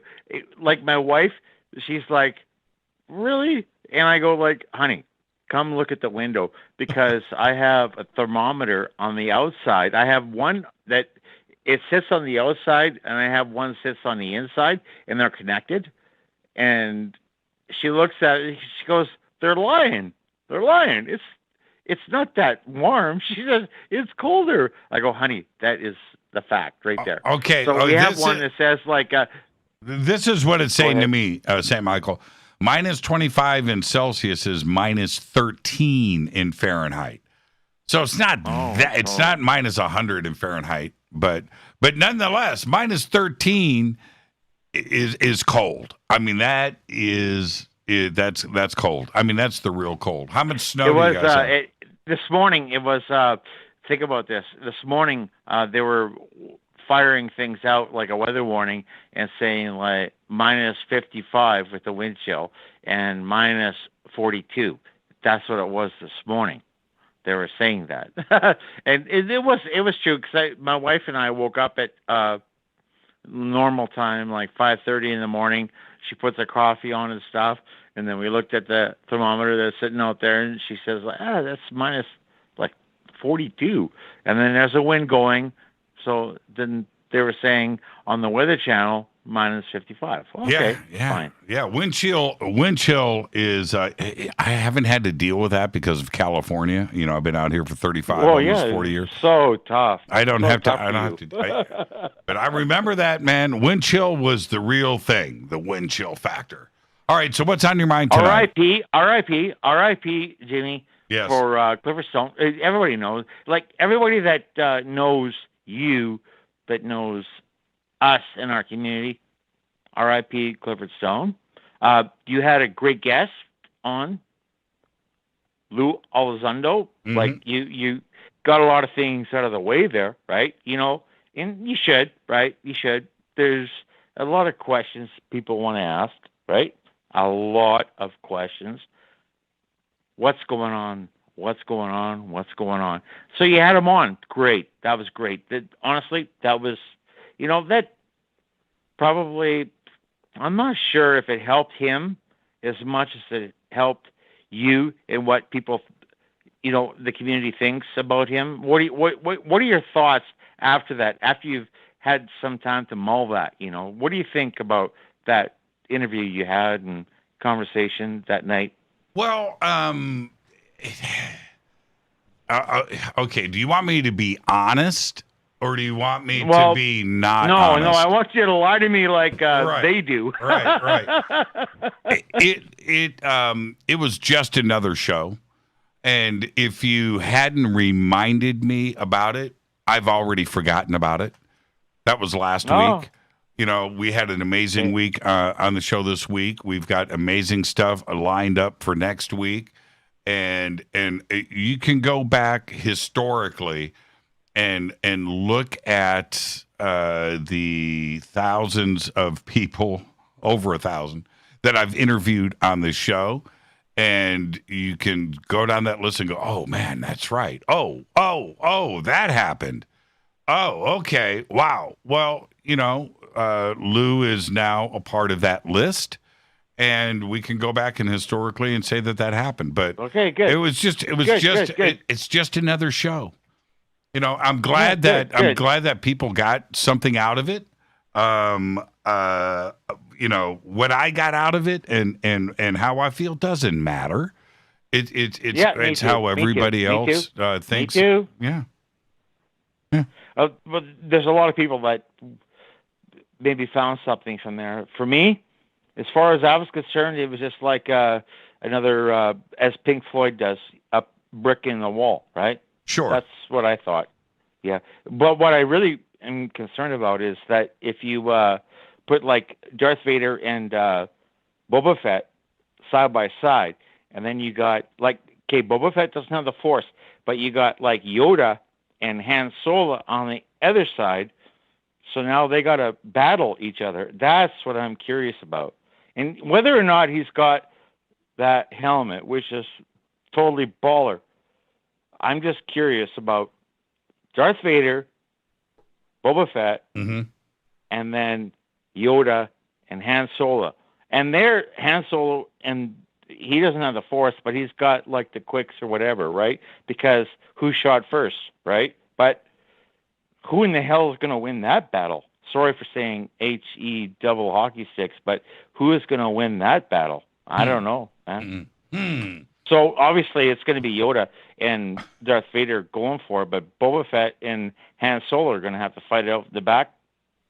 Not sure about that. Not sure. Saint Michael coming in strong. Thank you so much, man. You guys got to stay warm up there. That is no joke, and it's no joke today. Hey, by the way, I want to say one more thing before I leave, which is something it just happened recently, and it was just like by accident. Learjet was bought out by Bombardier in Canada, right? And they just went broke, that division. And John Lear, you know who John Lear is. He came to mind immediately, and I went and I said to my wife, I said, you know what? I haven't even heard hide nor hair from John here lately. And then there's a new video up from him from 2 years ago. And I go, I'm like, holy crap, I haven't even heard this before. And John Lear was talking to, I won't say who, another person. And Learjet went broke because Bombardier Canada, they laid off 1,600 people, blah, blah, blah. But John Lear came back into my mind. And the guy has something to say. Like, he did fly aircraft with for the CIA. He flew everywhere, you know, and the fact that him and Bob Lazar are together and stuff, man, that is just like, there's too much information there. And I'm gonna leave what's that dude's name, the reporter from Las Vegas, that guy, I want to leave him out of the question, out of there, leave him out. But Bob Lazar and John Lear, man, there's a lot of information there that there's so much, and then you have to question it. You can't discount anything that what John says or what Bob says, because it's just, I don't know. I can't believe that you talk to them both, Jimmy. I can't, because that is like the heart of where people need to focus on. They do, because that happens. He's talking about Majestic, S4, Groom Lake, flying on Janet flights out of Vegas, which it happened, right? Red Stripe airplane, Janet, flying out of Vegas, right? Yep. And Bob says, you know what Bob says? Before he bailed on what was going on, he remembered walking up the steps to the airplane. He didn't remember anything in between, but he remembered walking off the steps from the airplane, right? Yeah, that was always interesting to me. I wondered if it happened to all of the other employees on the flight. St. Michael, have a great night and stay warm up there. I love you, Jimmy Church. Love you, bro. And my friend, quite frankly, Political Orgy on Twitter, he follows you, and he is doing ballers because of what you do and what I do and how we talk and the community. All of us, we're great. And Jimmy Church, you're awesome. Hey, by the way, I love Rick Beto, and I'm PO'd that he got his strike on his YouTube channel for doing a guitar thing that he shouldn't have. Rick Beto is awesome. Yeah, I heard about that. Have a great night. Be safe up there, St. Michael in Saskatoon. And tonight is Fadernight. It's Thursday night. It's open lines all night long. 747-228-2051. 747-228-2051.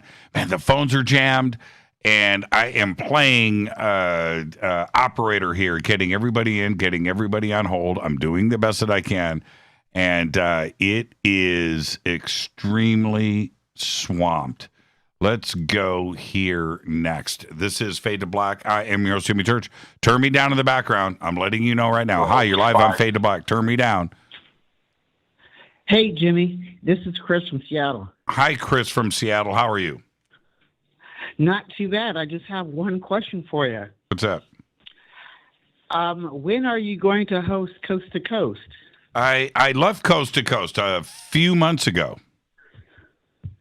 Right on. I'm a Coastie, and I'm definitely a Fadernight. Yeah. Well, welcome, Chris. Yeah, I left a few months ago, and life was just too busy, and I needed to take a break after 6.5 years. So, yeah. And I wish everybody over there at Coast the best.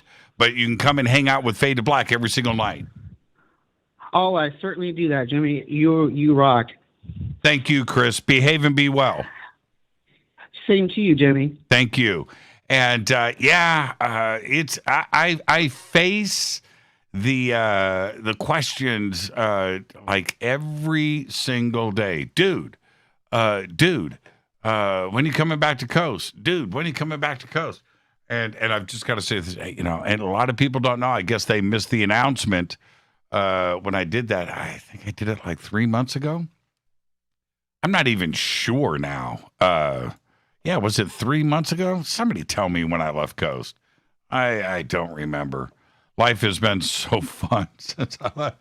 I've got weekends to myself, and it hasn't been like that in so long. I mean, I cannot let you know how happy that makes me. Okay, let's go here next. Yeah. I think I left 3 months ago. 3 months ago. Hi, you're live on Fade to Black. Who's calling? Lord Fader. This is Jerry in Montana. Hey, Jerry in Montana. How are you? I'm well. Thank you. I bring wisdom. Yes, you do. You going to bring it now? I'm going to bring it. Shout out to Awakening Man, Steve Bachman. Oh, yeah, right on. Back to the Bigfoot show. Yeah, right on. Back to the Bigfoot show. Yeah.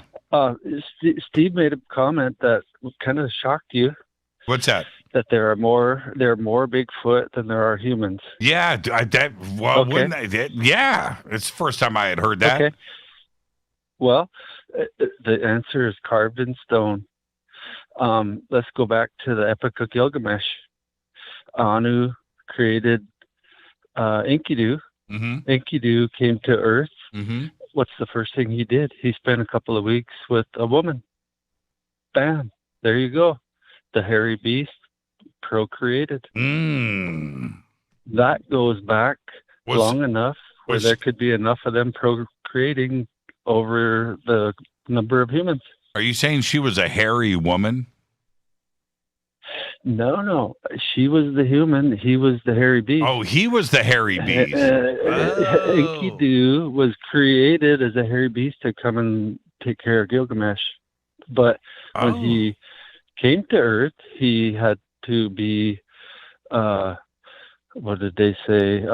He had to spend time with a woman to learn the ways of the Earth. Mm-hmm. Mm-hmm.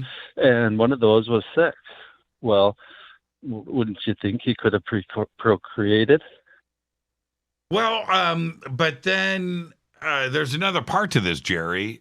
Steve said that and I have the book right here, by the way. I've been reading it. It's right here, Bigfoot by Dr. Bigfoot, a 50-year journey come full circle by Dr. Matthew Johnson. Here is the book right here that Steve is referenced in throughout the book. That this was through a portal. That they were transported here from their dying planet here to Earth. I haven't read the whole book. Maybe there's something in there about Inky and the Anunnaki. I don't know. But and that was 400,000 years ago. We populated the Earth, and with us was 7.5 billion in 200,000 years. Homo sapien sapien. Uh-huh. So maybe Inky and his non-hairy woman could pull that off in 400,000 years. I'm with you. Why haven't we, though, Jerry? Why haven't we seen one? The body, the bones. I don't have an answer for that. I know. But I think as far as the portal goes, I had a dream 20 years ago. There was a group of us chasing one in broad daylight in the field. I don't know what we were going to do if we ever caught him, but he dove in the air and splashed through the earth like water. Have you seen? That was a portal. Have you had your own Bigfoot sighting? I haven't. You're in Montana. You're in Montana. I thought that was every day. Well, there's places you just don't go at night. I guess you just take it for granted, kind of like religion in a way. Sure. But it is Montana. You know what I mean? You go on a hike and you bump into Bigfoot. Yep. Well, the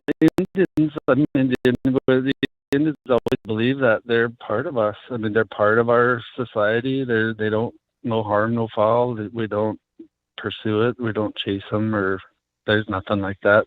Right. But I've not had any physical evidence. Now, isn't Montana big sky country? big sky country. Yes. Yeah, it is, every right? day. And what about every day? What about UFOs? I've just seen the lights as orb lights from a distance. Right. That because it is big sky country, right? It is, yeah. Just last week, I've seen a bright orb, and like everybody says, I think they communicate with you, because the first thing I want to do is, nobody's going to believe me, I want to take a picture, and bam, it's gone. So I think it's better to observe and just enjoy it than to try to take a picture, because it shortens it so much when you try to race for your camera. Yeah, I know. It happens every single time. Rita with the beer can. Yeah. Oh, yeah. That's a real story, man. That really happened. Rita took a picture a couple of nights ago of something over our house. It's kind of hard to make it out. I haven't looked at it on the big screen. I haven't blown it up yet, but yeah, she snapped a picture, and pretty interesting description about what went down. And same thing like everybody else, she was alone. She's on the back patio. She sees it. Her phone is in the house charging, so she had to run in the house, grab the phone, come back outside, and snap the picture. And that's what was left, which is in the picture. We didn't get the good stuff. And she didn't shoot a video. She only shot the picture. And then by the time any decisions were made about thinking about something else, I was doing the show at the time, right? So I wasn't there. But by the time a video was thought about, it had left. So we didn't get it. And this happens. It happens all the time. Jerry, thank you for the phone call, man, and stay safe up there in big sky country. Thank you. It's only -12 here today. That's what I'm talking about. It was 80 here in Los Angeles. I'll just let you know. Enjoy your night and have a great weekend. And it's been really, really warm here in Southern California, and I don't want to talk about it. I don't want to let you know what's going on, where we have to actually, Rita says, we need to turn on the air conditioner. I don't need to share that news with you, but we did. Man, it was hot. It was so hot that the bugs came back. The friggin' bugs came back. Normally it's cold, it's just like every place else. It was 30 degrees. You have an insect-free winter, but no, the bugs are back. The bees are back in town. It's Fade to Black. I'm your host, Jimmy Church. Stay with us. I'll be right back. Hi, everybody. This is Rob Halford, the Metal Guard on JimmyChurchRadio.com. This is KGRA Digital Broadcasting Station, Salt Lake City, Utah, Van Buren, Arkansas. Why is it we're not very good with our health regimen until it's too late? We don't put oil in the car until the engine blows up. When the body's out of balance, your health is not so good. Give your body some love. Log on to GetTheT.com. That's GetTheT.com. Try our Life Change Tea, which cleanses you from harmful intruders. A clean colon is one of the ways to bring the body in balance. We also carry organic supplements to help you get where you need to go. So do your body a favor. Log on to GetTheT.com. That's GetTheT.com. You can even visit our sales page to save some dough. Does anybody call money dough anymore? Anyway, if you're looking for short, helpful health tips, go to YouTube and punch in Health Matters Now. That's Health Matters Now. So, log on to GetTheT.com, shop, get balanced, then learn some cool tips at Health Matters Now. You'll be glad you did. That's GetTheT.com. Your contact for current news and trending topics. KGRARadio.com. This is Jimmy Church of Fade to Black, and I only drink Fade to Black blend coffee from River Moon. Just click on the River Moon Coffee banner at jimmychurchradio.com. Promo code F2B Blend. This is the only way forward. This is Fade to Black. Make contact. KGRARadio.com.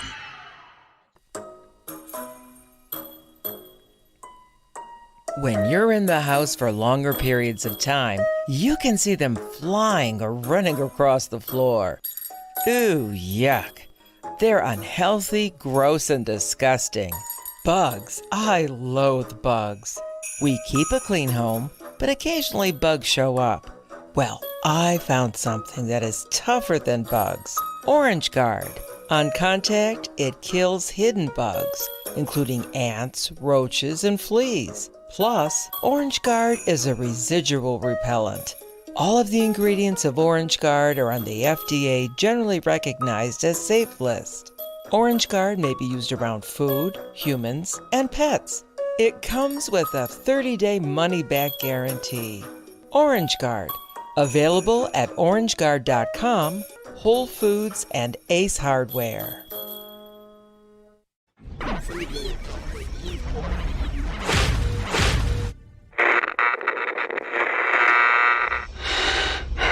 You want to know a secret?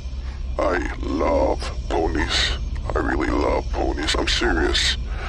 I couldn't stay sane without ponies to brush. Why fade to black? Because you never got that pony, damn it. This is Fade to Black with Jimmy Church on the Game Changer Radio Network and KGRA, the Global Radio Alliance.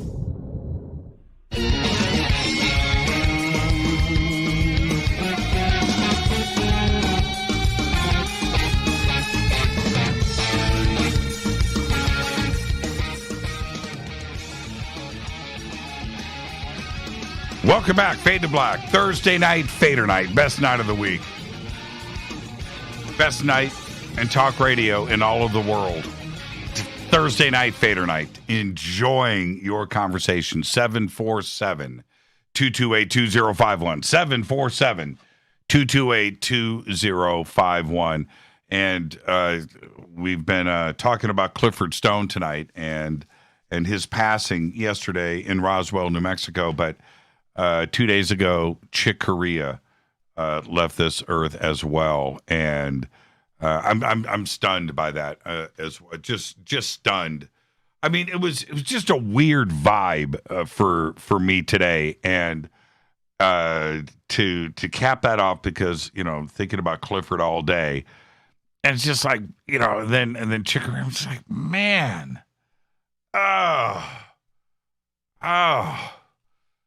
Chick Corea, man, romantic warrior, all those albums, but wow. Okay, all right, let's go back to the phones. Hi, you're live on Fade to Black. Who's calling? This is Michael Johnson from California. Hey, Michael Johnson from California. How are you? I'm doing good, man. I just wanted to ask, I know you talked to Corey Good and all that, and I've been following him for a while, and I just wanted your opinion upon what do you really think this I'm sorry, I'm a little bit nervous. Our government disclosing the files that we have for alien intelligence and UFO disclosure. I haven't spoken to him in a couple of years.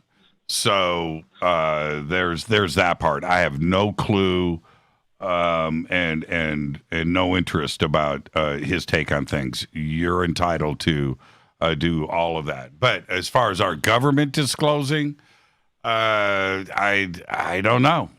I what it would take for our government to suddenly admit to contact and ETs being here and what they know, it's going to take something extraordinary. And I think that it's going to be one of two things that would force that, and that would be some unprecedented event in the skies over our nation or the world. That would force a discussion. There's that, or an immense and intense document leak from the DOD that is out of their control, right?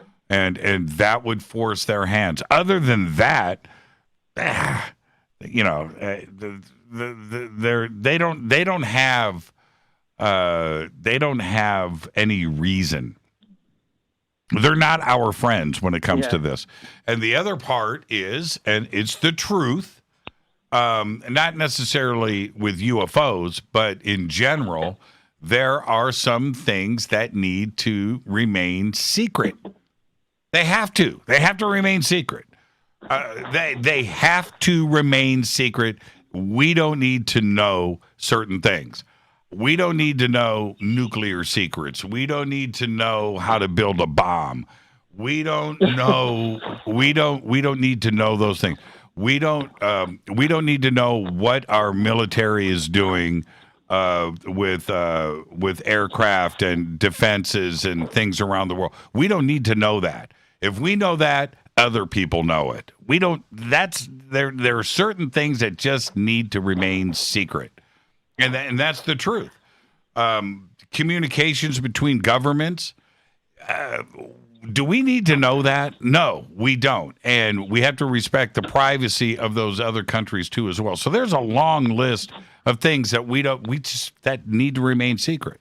Is the UFO question part of that? It depends on what is it that they know. You know, and that's my take. That's my take. That's where I'm at.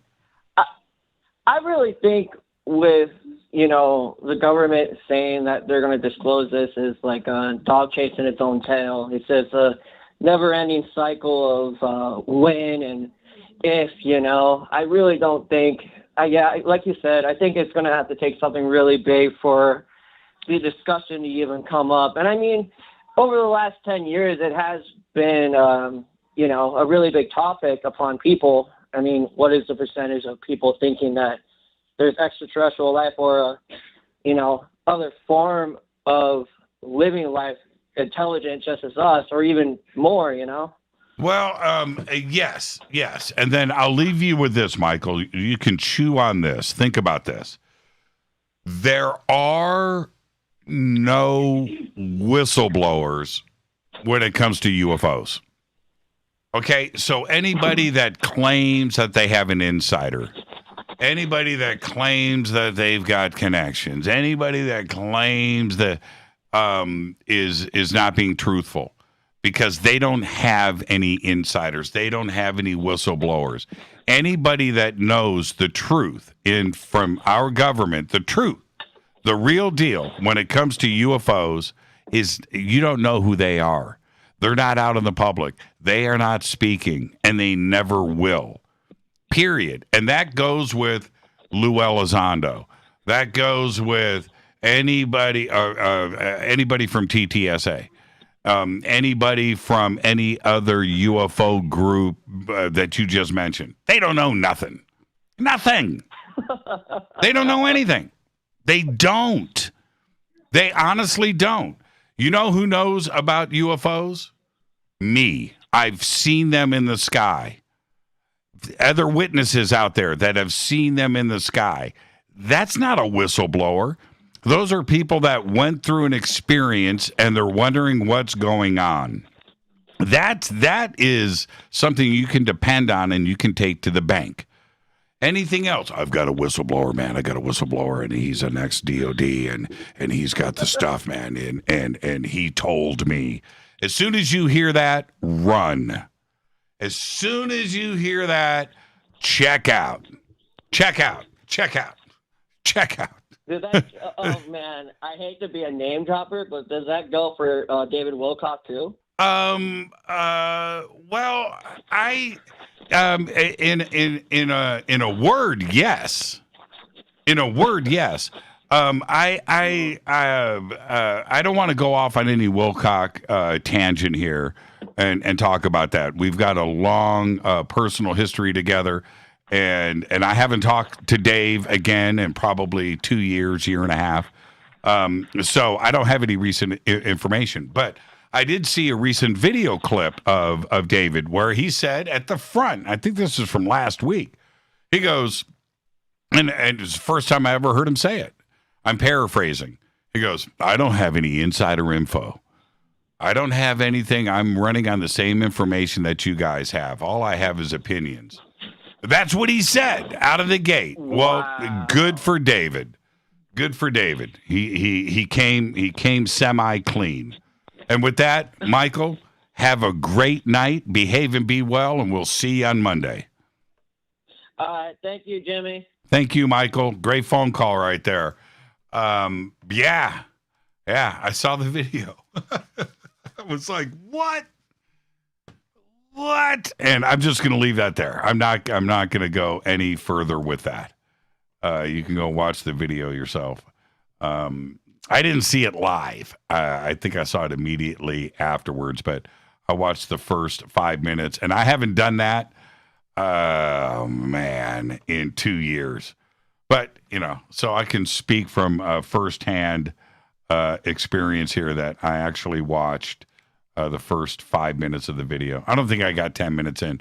It was the one where his dog was barking. That's it. I got to stop. I'm going to stop right there. Let's go back to the phones. Hi, you're live on Fade to Black. Who's calling? Hi, Jimmy. This is Angela from Central Texas. Hi, Angela from Central Texas. How central is Central? Outside the Waco area. Oh. China Springs. Yeah, there you go. Yeah, that's Central Texas. Mm-hmm. Yeah, what's on your mind tonight? I saw a headline that I ran across the other day, something about Biden shuts down Elon Musk's space endeavors. You know anything about that? No, that didn't happen.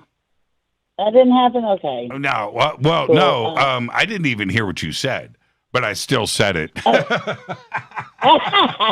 Okay, what was the headline? Biden shuts down what? Biden shuts down Elon Musk's space endeavors. No, that didn't happen. I'm like, what did I announce, Angela? Did more money than God. Did you listen to the beginning of the show tonight? No, I missed it. I have to go back and listen, and then when I was on hold, I didn't hear anything either. Okay. Because I'm doing, yeah. Okay, well, this is the news today that was announced, okay? SpaceX, Elon Musk, now owns 1/3 of all active satellites in space. More Starlink satellites were put into orbit last year that had been launched by all other rocket providers and corporations in the world in 2019. All right. Last week, SpaceX launched another 60 internet satellites into space. So, no, I don't think Biden shut anything down. That's true. I'm just saying. SpaceX. It didn't make sense to me either. Yeah, SpaceX, Tesla, and Elon Musk. Right now, almost the biggest corporation and conglomerate in the world, number one. Number two, he's the richest person in the world by far. He's number one. And by the end of 2021, they are going to be so far ahead of everything else that's out there. It's going to be incredible. And what Elon has done in the last year with Tesla and the last 5 years with SpaceX, dude's going to be on Mars here soon. He's going to be on the moon here soon. And all of this is the real stuff. So no, he's not being shut down by our government or any other government in the world. He's too big, powerful, and popular.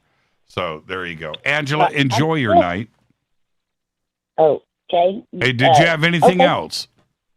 Well, I live pretty close to SpaceX over here. They're in McGregor, and it used to be it would just shake my windows, but here lately it feels like an earthquake. I promise you, it's shaking my whole house. So I don't know what they got going on over there, but it feels big. Angela, thank you so much, and be safe out there in the great state of Texas. Thank you, Jimmy. Thank you, Angela. Great phone call right there. It's so funny when the media today, right, where I hear something like that, I don't even need. I can just go. No. I didn't even hear what she said. I didn't even. It's no. I read in the media. No. I didn't even. But that's the truth, man. It's not about fake news. Well, it is sort of. Fake news is too broad of a term today, but it's just that. It's not fake news from the media necessarily. It's something else that's posted somewhere else in social media, right? So you hear something like that, Biden cancels Elon Musk, whatever. No, I don't even need to hear it. That is something else that somebody is posting. Some of the crazy stuff that I'm going to get back to the phone calls in a second. But this stuff, coming up about, today is February 11th. That's the date today. And the comedy that is out there right now with March 4th, I don't care what you believe. I don't care what you read. I don't care what it's comedy. Comedy.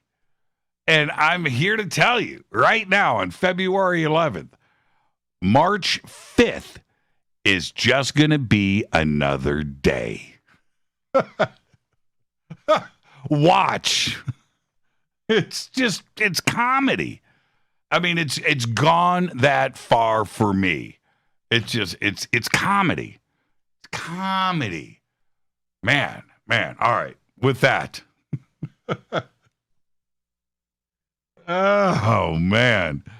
Let's go back to the phones. Hi, you're live on Fade to Black. Who's calling?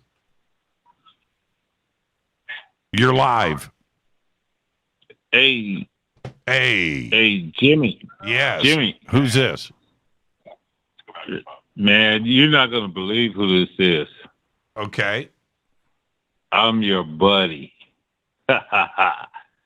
Wow. I was just getting ready to go outside and smoke a cigar. Hey, man. Is this LB? Oh, you got me. Is this LB? Are you kidding me? Yes, sir. Man, I live in Houston now. I know you do. And I haven't, I don't think we've talked. We talked briefly. We talked one time. Yeah, like last year. And then I hadn't, but before that, I hadn't talked to you in a few years. And, everybody, hold on. Stop, LB. Stop. So everybody knows who I'm talking to. LB. All right, I'm going to listen. I'm not going to give up all of your personal life and everything else. Don't say their name. I'm not going to do that. But LB is an old friend of mine I'm just going to say that from the music industry. Okay, from there. But he is also one of the first people that listened to Fade to Black. And we have had a lot of, we've hung out in person. That's the first thing. And have done things together. And we broke a lot of bread. But he had one of the most extraordinary sightings over Los Angeles. And that he never told anybody about. But he had to tell me. And it was still LB. That was that rates up there with anything else that anybody's experienced in ufology, including myself. That's pretty incredible. But we're old friends, and I haven't talked to you in probably over a year. But we've only talked once in the last probably 4 years. So there you go. How you doing, man? What's going on? Man, I'm doing great. I just I've been watching you just from the outskirts, and I've just been listening. And you know how I feel about talking about what I saw. And well, I just love you, man. Okay. Let me just say this without disclosing anything. LB is a successful businessman. Knocked everything out of the park here in LA, lived the life LB, you live the life. You smoke cigars. Okay, you live the life. I drove Lucille Ball. I had a limousine company. I'm 62 years old. I had a limousine company in my 20s. I drove a Lucille Ball, Kirk Douglas, and everybody else in Hollywood. And that's a very small part of your life. You did a lot of other things too as well, business wise, but left L.A. and moved to Texas, which blew my mind. And I can't imagine. Well, I can't. I mean, Texas is its own thing. And if you're leaving L.A., if you're leaving California to Texas, you're doing it for a reason, and you're going to be comfortable. You are going to have a great time in Texas because you left L.A. for a reason. So I know that you're having a good time out there. How is Texas treating you and the family? You cannot believe it. I live in Houston in the area called West Chase, which is equivalent to living in like Culver City, Century City, or like Beverly Hills. Around me are all mansions. I don't live in a mansion, but there are hundreds of mansions in my neighborhood. Well, so all of you know what's weird? You know what's weird for me? Rita and I were talking about Houston. We had some company over we were talking about Houston. And Houston flips me out because the basis of Houston is old ass oil money. Okay, so you have families there that have that old oil money, and they live like that. They live like that. And then you have other parts of Houston that are based on space and NASA, and that part. That's a big chunk of Houston is technology in the space race. And then, what's that? No. Go ahead. Okay. Go ahead. I'm sorry, brother. And so what I was saying is, then you have other parts of Houston that are working class, and it's weird how you can go from block to block and drive through these different communities that are completely different from each other. It's mind-blowing. Houston is diverse, man. It's diverse. I love it. And I've had chances to come back to L.A. because, I have a trucking company, and I had plenty of chances to drive back to Cali because I got stuff that I left. I got a Cadillac Eldorado convertible there. I gotta go get my dog. Man, where's the Eldorado? Yeah. Send me the keys. I'll go. I know. I'll pick Jimmy, it up for you. You need to. I'll drive that. Jimmy, go get my stuff. What year? Get my stuff. What year Eldorado is it? It's like it's a 71. Oh, dude. Oh, damn, I know. Man. Oh, I would drive that right now. So is that like that's the 455 or the 500, the big Cadillac motor? Man, what is that? The 496 or something like that? Yeah, exactly. Oh, yeah, man. I know, man. And I got the old Range Rover. I got like a 70-something Range 70-something Range Rover, man. I just hopped it, man. When me and who broke up, I hopped in the only thing I had that I knew that I could make it with. I hopped in the Volvo station wagon. Yep, and it's still in the garage downstairs. I still got it. Now, LB, any UFO action? Any UFO action in Texas? Man, ever since I left there and ever since I saw that in 1997, in 1997, and I'm going to get to your question, but all I do is watch the skies. How could you watch not? The skies. How could you not? I mean, how could you not? After what I saw. Yeah, your head's on a swivel, man. And I know your listeners are like, what the hell are they talking about? Jimmy, can I tell them a little bit? Because you know how I am. You want me to? Yeah, tell them the story. We've got 4 minutes. Can you do it in 4 minutes? Yeah, you can. Jimmy, I don't want to be a target, but I don't. Okay, all right. Okay. I'll help you out. LB, and then you can jump in. LB was working in downtown Los Angeles. He was working with a coworker, the two of them, and they 1997, March 13th, or the week of March 13th, same week that the Phoenix Lights hit where they hit. Now, and so LB sees something up in the clouds, and it was phasing. It was a little bit distorted, phasing in and out. And then he looks up, it catches his attention, and it was a mile long. Now, what did you see? Damn, what did you see? How do you remember this? I remember this like it was yesterday. So, what did you see phase in? I saw something that was at least a mile long. It was huge. And damn, Jimmy. You put me on the spot, dog. Yeah, I know. You described it to me as an upside down aircraft carrier covered in lights. Huge. And moving. Huge. And moving. And there was somebody in the truck with me. Yes. That saw it too.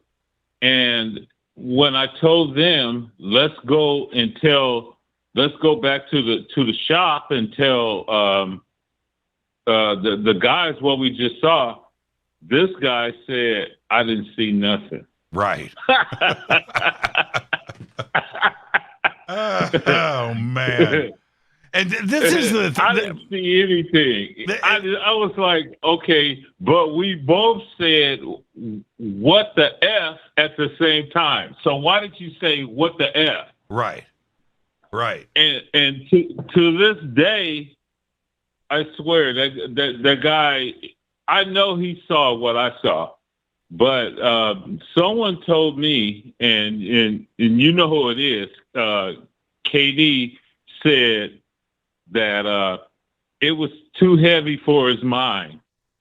That's exactly it. And I cannot. It was too heavy for his mind. You can't blame somebody for going, no, man, I didn't see it. You can't. He's protecting himself. You know, yeah, he's protecting him. That's all. I should be too, because now I'm going to have it's taking me like, Jimmy, that was 1997. You know, I'm going to tell the audience, man. I kept asking LB to come on the show. No, man.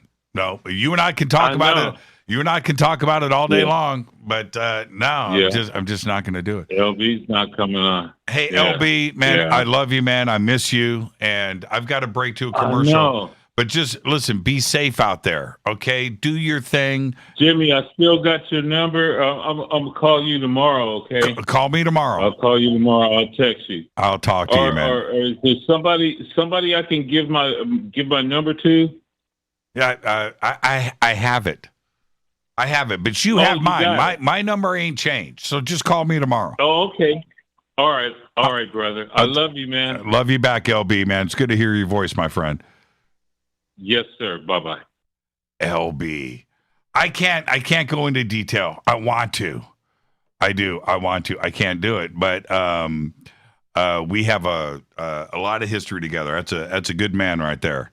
That's a good man. And I can't say any more than that. I just can't. But the story is incredible. Incredible. This is Fade to Black. I'm your host, Jimmy Church. One segment left. Lots of calls on hold. 747-228-2051. 228-2051. I'll be right back after this short break. Stay with us.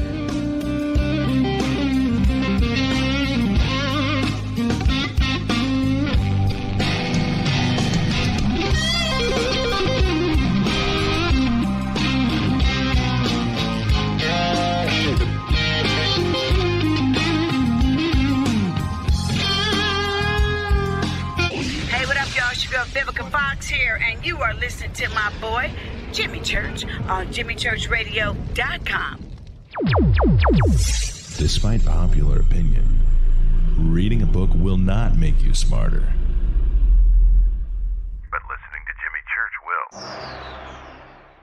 This is Jimmy Church of Fade to Black, and I take Life Change Tea supplements every single day. It's what I do. Click on their banner at JimmyChurchRadio.com. When you take the beans from Central America with dashes of Indonesian and African mixed in and then roast it to the dark side of Fade to Black, you create the ultimate brew of fringe. Introducing the Fade to Black blend from River Moon Coffee. Yes, River Moon's darkest customized roast was created for the love of Fade to Black. The alchemy of masterful roasting and smoking the beans is in every sip of this full-bodied, dark Java. I need my coffee dark, deep, with distinct bittersweet chocolate highlights, just like the bunker. Leaning further into the darkness of the roast is Fade to Black blend from River Moon Coffee. Just click on the banner at JimmyChurchRadio.com and use the promo code F2BBLEND for 15% off of your order today. Hello, my name is Billy Carson, and I am a best-selling author and the founder of ForbiddenKnowledge.tv. Together with my team, we have built an all-new conscious streaming TV platform designed with every family member in mind. If you have ever wanted to travel the world and attend lectures and workshops from your favorite speakers but weren't able to, look no further. ForbiddenKnowledge.tv. There are dozens of workshops and lectures from speakers you know and love. We have also included amazing categories to assure that your consciousness is entertained and elevating on a daily basis. Amazing interviews, ancient history, ascension knowledge, wisdom teachings, documentaries, conspiracies, mysteries, health and fitness, conscious cooking, meditations, finance, yoga, and so much more. To start your free trial on any mobile device or computer, surf to ForbiddenKnowledge.tv. That's Forbidden Knowledge with the number 4, ForbiddenKnowledge.tv. Again, visit ForbiddenKnowledge.tv today. Are you intrigued by Paranormal Talk Radio? You'll love the new Paranormal Radio app from TalkStream Live. You'll find a great selection of talk shows covering UFOs, ghosts, strange phenomena, and much more. Download the Paranormal Radio app now and start listening to the very best in paranormal talk entertainment, including the network you're listening to right now, the Paranormal Radio app. Free in Google Play and the iOS App Store. This is Erica, Brittany, Gabby, and you're listening to JimmyChurchRadio.com. It's not a lifestyle we chose. We were born this way. KGRARadio.com.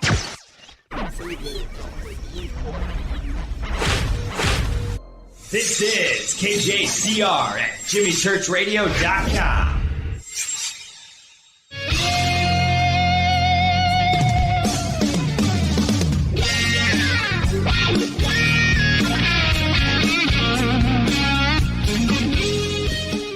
Welcome back. Fade to Black. I'm your host, Jimmy Church. That was LB. Man. It's good to hear his voice. And somebody just posted up, Jimmy, you've got to, Billy, you've got to tell the rest of the story. I'll do that in a second. And this was sent to me about an hour ago. And I don't do this because I'm not, some late night FM rock and roll DJ. Shout out to Kansas City, Bob. I don't do that. I've never done it on the show. But I'm going to do it right now. I'm going to freak everybody out. Don't make this a habit. Ain't no shout-outs going to happen on the show. This is a one-off.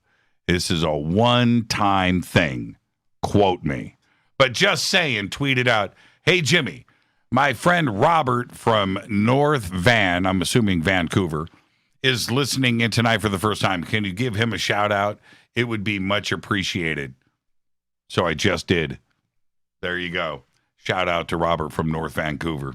Only because it's North Vancouver. All right.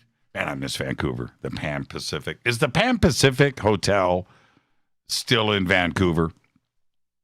That was a great hotel. Right there. Yeah. Okay, anyway. 747-228-2051. I'm going to get back to the calls here in just a second. Okay, look, this is LB's not with us anymore. He's listening. I am going to. I've talked to him so much about this and asked him so many questions about this sighting. Now we did a gloss over right there. So for LB to reach out to me and tell me that because he was nervous. He never talked about it, but the sighting was extraordinary, and it was different than other things that I had heard before. And when I say it rates up there with the most extraordinary sightings that I've heard people talk about. But the thing is I know LB, and wow, right? So I sat with him face to face and discussed this, and it was me, constantly bringing in. I wanted more details. So okay, so back to he just told you it was March of 1997. Okay, they're in downtown LA, and I believe they were. He's probably going to text me right now and say, "Yeah, you're right" or "You're wrong," but he was around. Vernon Street in downtown Los Angeles, which is an industrial area of downtown LA. But he's down there and he's with a coworker and they're sitting in the front of the truck. And he sees up in the clouds this, and he said it phased in. It was like cloaking up in the clouds. But it was about a mile long, took up the sky in downtown L.A., and the best that he could describe it in its size and shape was a rectangle, and it was like an upside-down aircraft carrier. There were lights all over it, and it was in the clouds, but then it became visible. It's right there, and it's moving, and it's flying, and he watched it for a couple of minutes, and it just goes across Los Angeles and heads out of view back into the clouds. That's the sighting, and wow, and he was. LB, I apologize for saying this, but he was emotional. He was concerned. And I think that his comment to me, and he's probably going to laugh, Jimmy, that's okay, stop. But that he saw something that he shouldn't. And he knew that. This was not supposed to be seen. For some reason, he did. And so did his coworker. And they both freaked out. But after that moment, his absolutely denied it ever happened. Would not talk about it. And in a weird way, LB was the same. He didn't know what to do with it. He didn't know what and could he tell people? I think that a few close members of his family knew. He discussed it with them. I think I might have had a conversation with one of them about it. But that was it. That was it. He did not want to. He's a businessman. He just didn't want people to know, and he was concerned about his privacy and his family and everything else. And he just kept quiet about it. And then one day, he reached out to me and told me the whole story. So that's it. And it's an incredible experience, incredible story. And 1997. Yep. Same week as the Phoenix Lights. Incredible. LB, man, it was so great to hear your voice. And I'll talk to you tomorrow. Okay, what am I doing? Oh, it's Thursday night. It's Fadernight. It's open lines. Let's go back to the phones. Hi, you're live on Faded Black. Who's calling? You just really wanted to draw that out and make me have to wait, didn't you? Well, it depends on who this is. The one and only Johnny Ricardo, of course. Oh, hey, Johnny. How are you, man? I'm doing fine, brother. How you been? I'm doing good, man. I'm doing good. And no, I wasn't. Yeah, trying to draw it out. The thing is, I could say more, but I can't. And I want to respect his privacy. I think that I think everybody could tell tonight. He just what? He's just a friend. He doesn't want to go there. He doesn't. So I really have to be careful and respectful. But everybody, when you start with something like that and you leave everybody hanging, no, that's not cool. I've got to do it. I've got to do it. Oh, hey, man. But hey, I just wanted to check in and possibly follow up with 2 questions. Sure. I'm totally enjoying the LA area. I've been going around wherever I can that I'm able to. Burbank is not boring at all. I actually quite enjoy the positive vibe I get here. So are you trying to find the bunker? Is that what you're saying? No, not at all. Okay, don't make me feel like you're a stalker. I'm not stalking you. Okay, good. But I am pretty much just enjoying down here because I've never spent like more than maybe a weekend at most. Okay, where are you in Burbank right now? Well, if you're not telling me where the bunker is, I'm not going to tell where. No. I want to know where you are. Where are you in Burbank? I'm in, is it pronounced Verdugo or Verdugo? Verdugo. Okay, Verdugo and what? I'm in the park. What? Verdugo Park. Verdugo Park. Okay, there's a few parks on Verdugo. Do you know what the cross street is? I don't off the top of my head. Can you see the Holiday Inn from where you are? No. You can't. So you're on the other side of the swimming pool. You're on the other side of the freeway. Okay, you're on that part of Verdugo. Okay, you're not close to us then. If you're on the other side of the freeway and you can see the Holiday Inn, then I would tell you which direction to stand, and you'd be facing the bunker. But but you're not over there. You're on the other side and down. Yeah, a nice area though. Yeah. No, I'm usually over in downtown during the daytime, charging my devices over by that one church on 5th Street and Orange Grove. Oh, that's a pretty good. That's old school Burbank up there in the hills. That's a pretty nice area. Yeah. No, I've been doing pretty good charging my devices over there and stuff.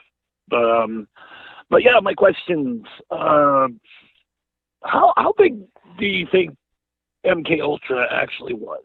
Huge. Well, you know how big it was when the heat started to hit, right? And Senator Frank Church and his committee was investigating. The director of the CIA at that time, and it was was it Bush? It was the guy after Dulles. It was the guy after Dulles. Was it? I think Bush. Oh, but Richard Helms. Was it Richard Helms? No, I think Helms was closer into the 80s. I don't know. Yeah, you might be right there. Okay, but it might have been George Bush. He was in this. Bush was more under Ford. Okay, well, anyway, when the heat came down, The director of the CIA at that time sent out a phone call and probably a telegram. Everything gets shredded, right? Yeah. And so that went across the United States. And when that happened, the reports are that there were literally tons, not using it as slang, tons, hundreds of thousands of pages got shredded and destroyed. What survived after that, what the church committee got their hands on, was only about that same 1%. It was like one DVD by Clifford you got. That's all we got. I think it was like 200 pages. I think that was it. It wasn't even 2,000. It was like 200 pages. But that was enough with the surviving stuff, and then the people that came forward and so forth, to give an indication about what was going on in North America at that time. And it was, and it went on for a long time. There is another part to this that I think is pretty extraordinary, and that is Ted Kaczynski, the Unabomber, the Unabomber. And if you go back and I can't remember the name of the documentary series, but I'm so glad that you brought this up. There's a docu-series that came out last year, the year before, about MK Ultra, its origins back in the 50s. And, dude, it's Ted Kaczynski, right? Ted Kaczynski was part of MK Ultra. That was mind-blowing. I mean, Sirhan could have been just as much of a victim of the program. I think that he totally was. On board with when you hear about the eyewitnesses that were there when Sirhan did that at the Ambassador Hotel, I think that was in Hollywood. Is that still up? No, they tore it down. No, you know what? You know what's there on the site? A high school. They built a high school on that site. And interesting. Yeah. They built a high school there. And it's pretty nice, by the way. Anyway, what the witnesses said that Sirhan, I don't have the quotes in front of me, but that it was like a light switch had flipped on him, and I think it's very, very possible. Didn't he die in prison, or is he still alive? He's still alive. Sirhan. He's still alive. Last time I checked.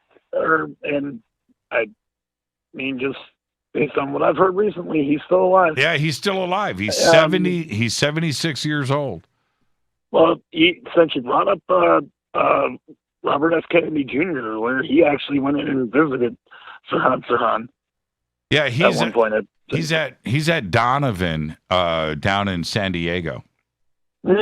He's at Donovan Prison down in San Diego. He doesn't look that bad for in 2016. He looks pretty healthy. But,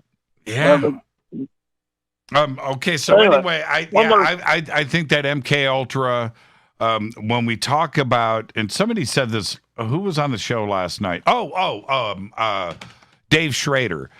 Schrader said something last night that other guests have repeated in the past, but that is, look, don't buy into every conspiracy theory. In fact, most of it is BS. But there are conspiracies out there that are 100% real and will scare the crap out of you.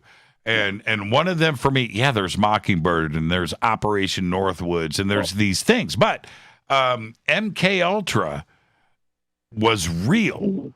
This is as crazy as the entire project could be, and things going on like this inside of the United States and the United States citizens being involved in this project, and it went on for 20 years, unchecked, from the 1950s until the church committee brought it down. So maybe 10 years, 12 years, but it was real. I tend to like to be a deep thinker, at least based on evidence.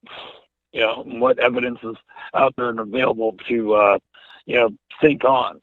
And as huge as it was, I think it was bigger, and it might have even started before the CIA said, "Yeah, we'll greenlight that." You're probably right, but it was real. But those and are it my was own big. thoughts for like a longer format that I can do with video and stuff on my end. But I definitely wanted to get your feedback into it. Okay, you said you had a second question. Yeah, seriously, is Gobekli Tepe no longer a thing? No, Gobekli Tepe. No, it's still there. It's still there. It's still I know in. it's still there. I mean, you saying Gobekli Tepe and stuff, but Yeah. I had to get you with that one. Well, you know what? What we should do is I'll consult Rita, and we should have the identifier correct with the Armenian name for Gobekli Tepe. And that is a zone that, but again, this is out of respect to Armenia and the Armenian culture and what they have gone through with Turkey and everything else, and right now with the invasion that just happened and Turkey supporting that. I don't want to get into the details, but with everything that the Armenian people, my family, went through. Saying that on the air each night, we pulled it out of the commercials, so it's not in the commercials anymore. And I don't want to close the show out.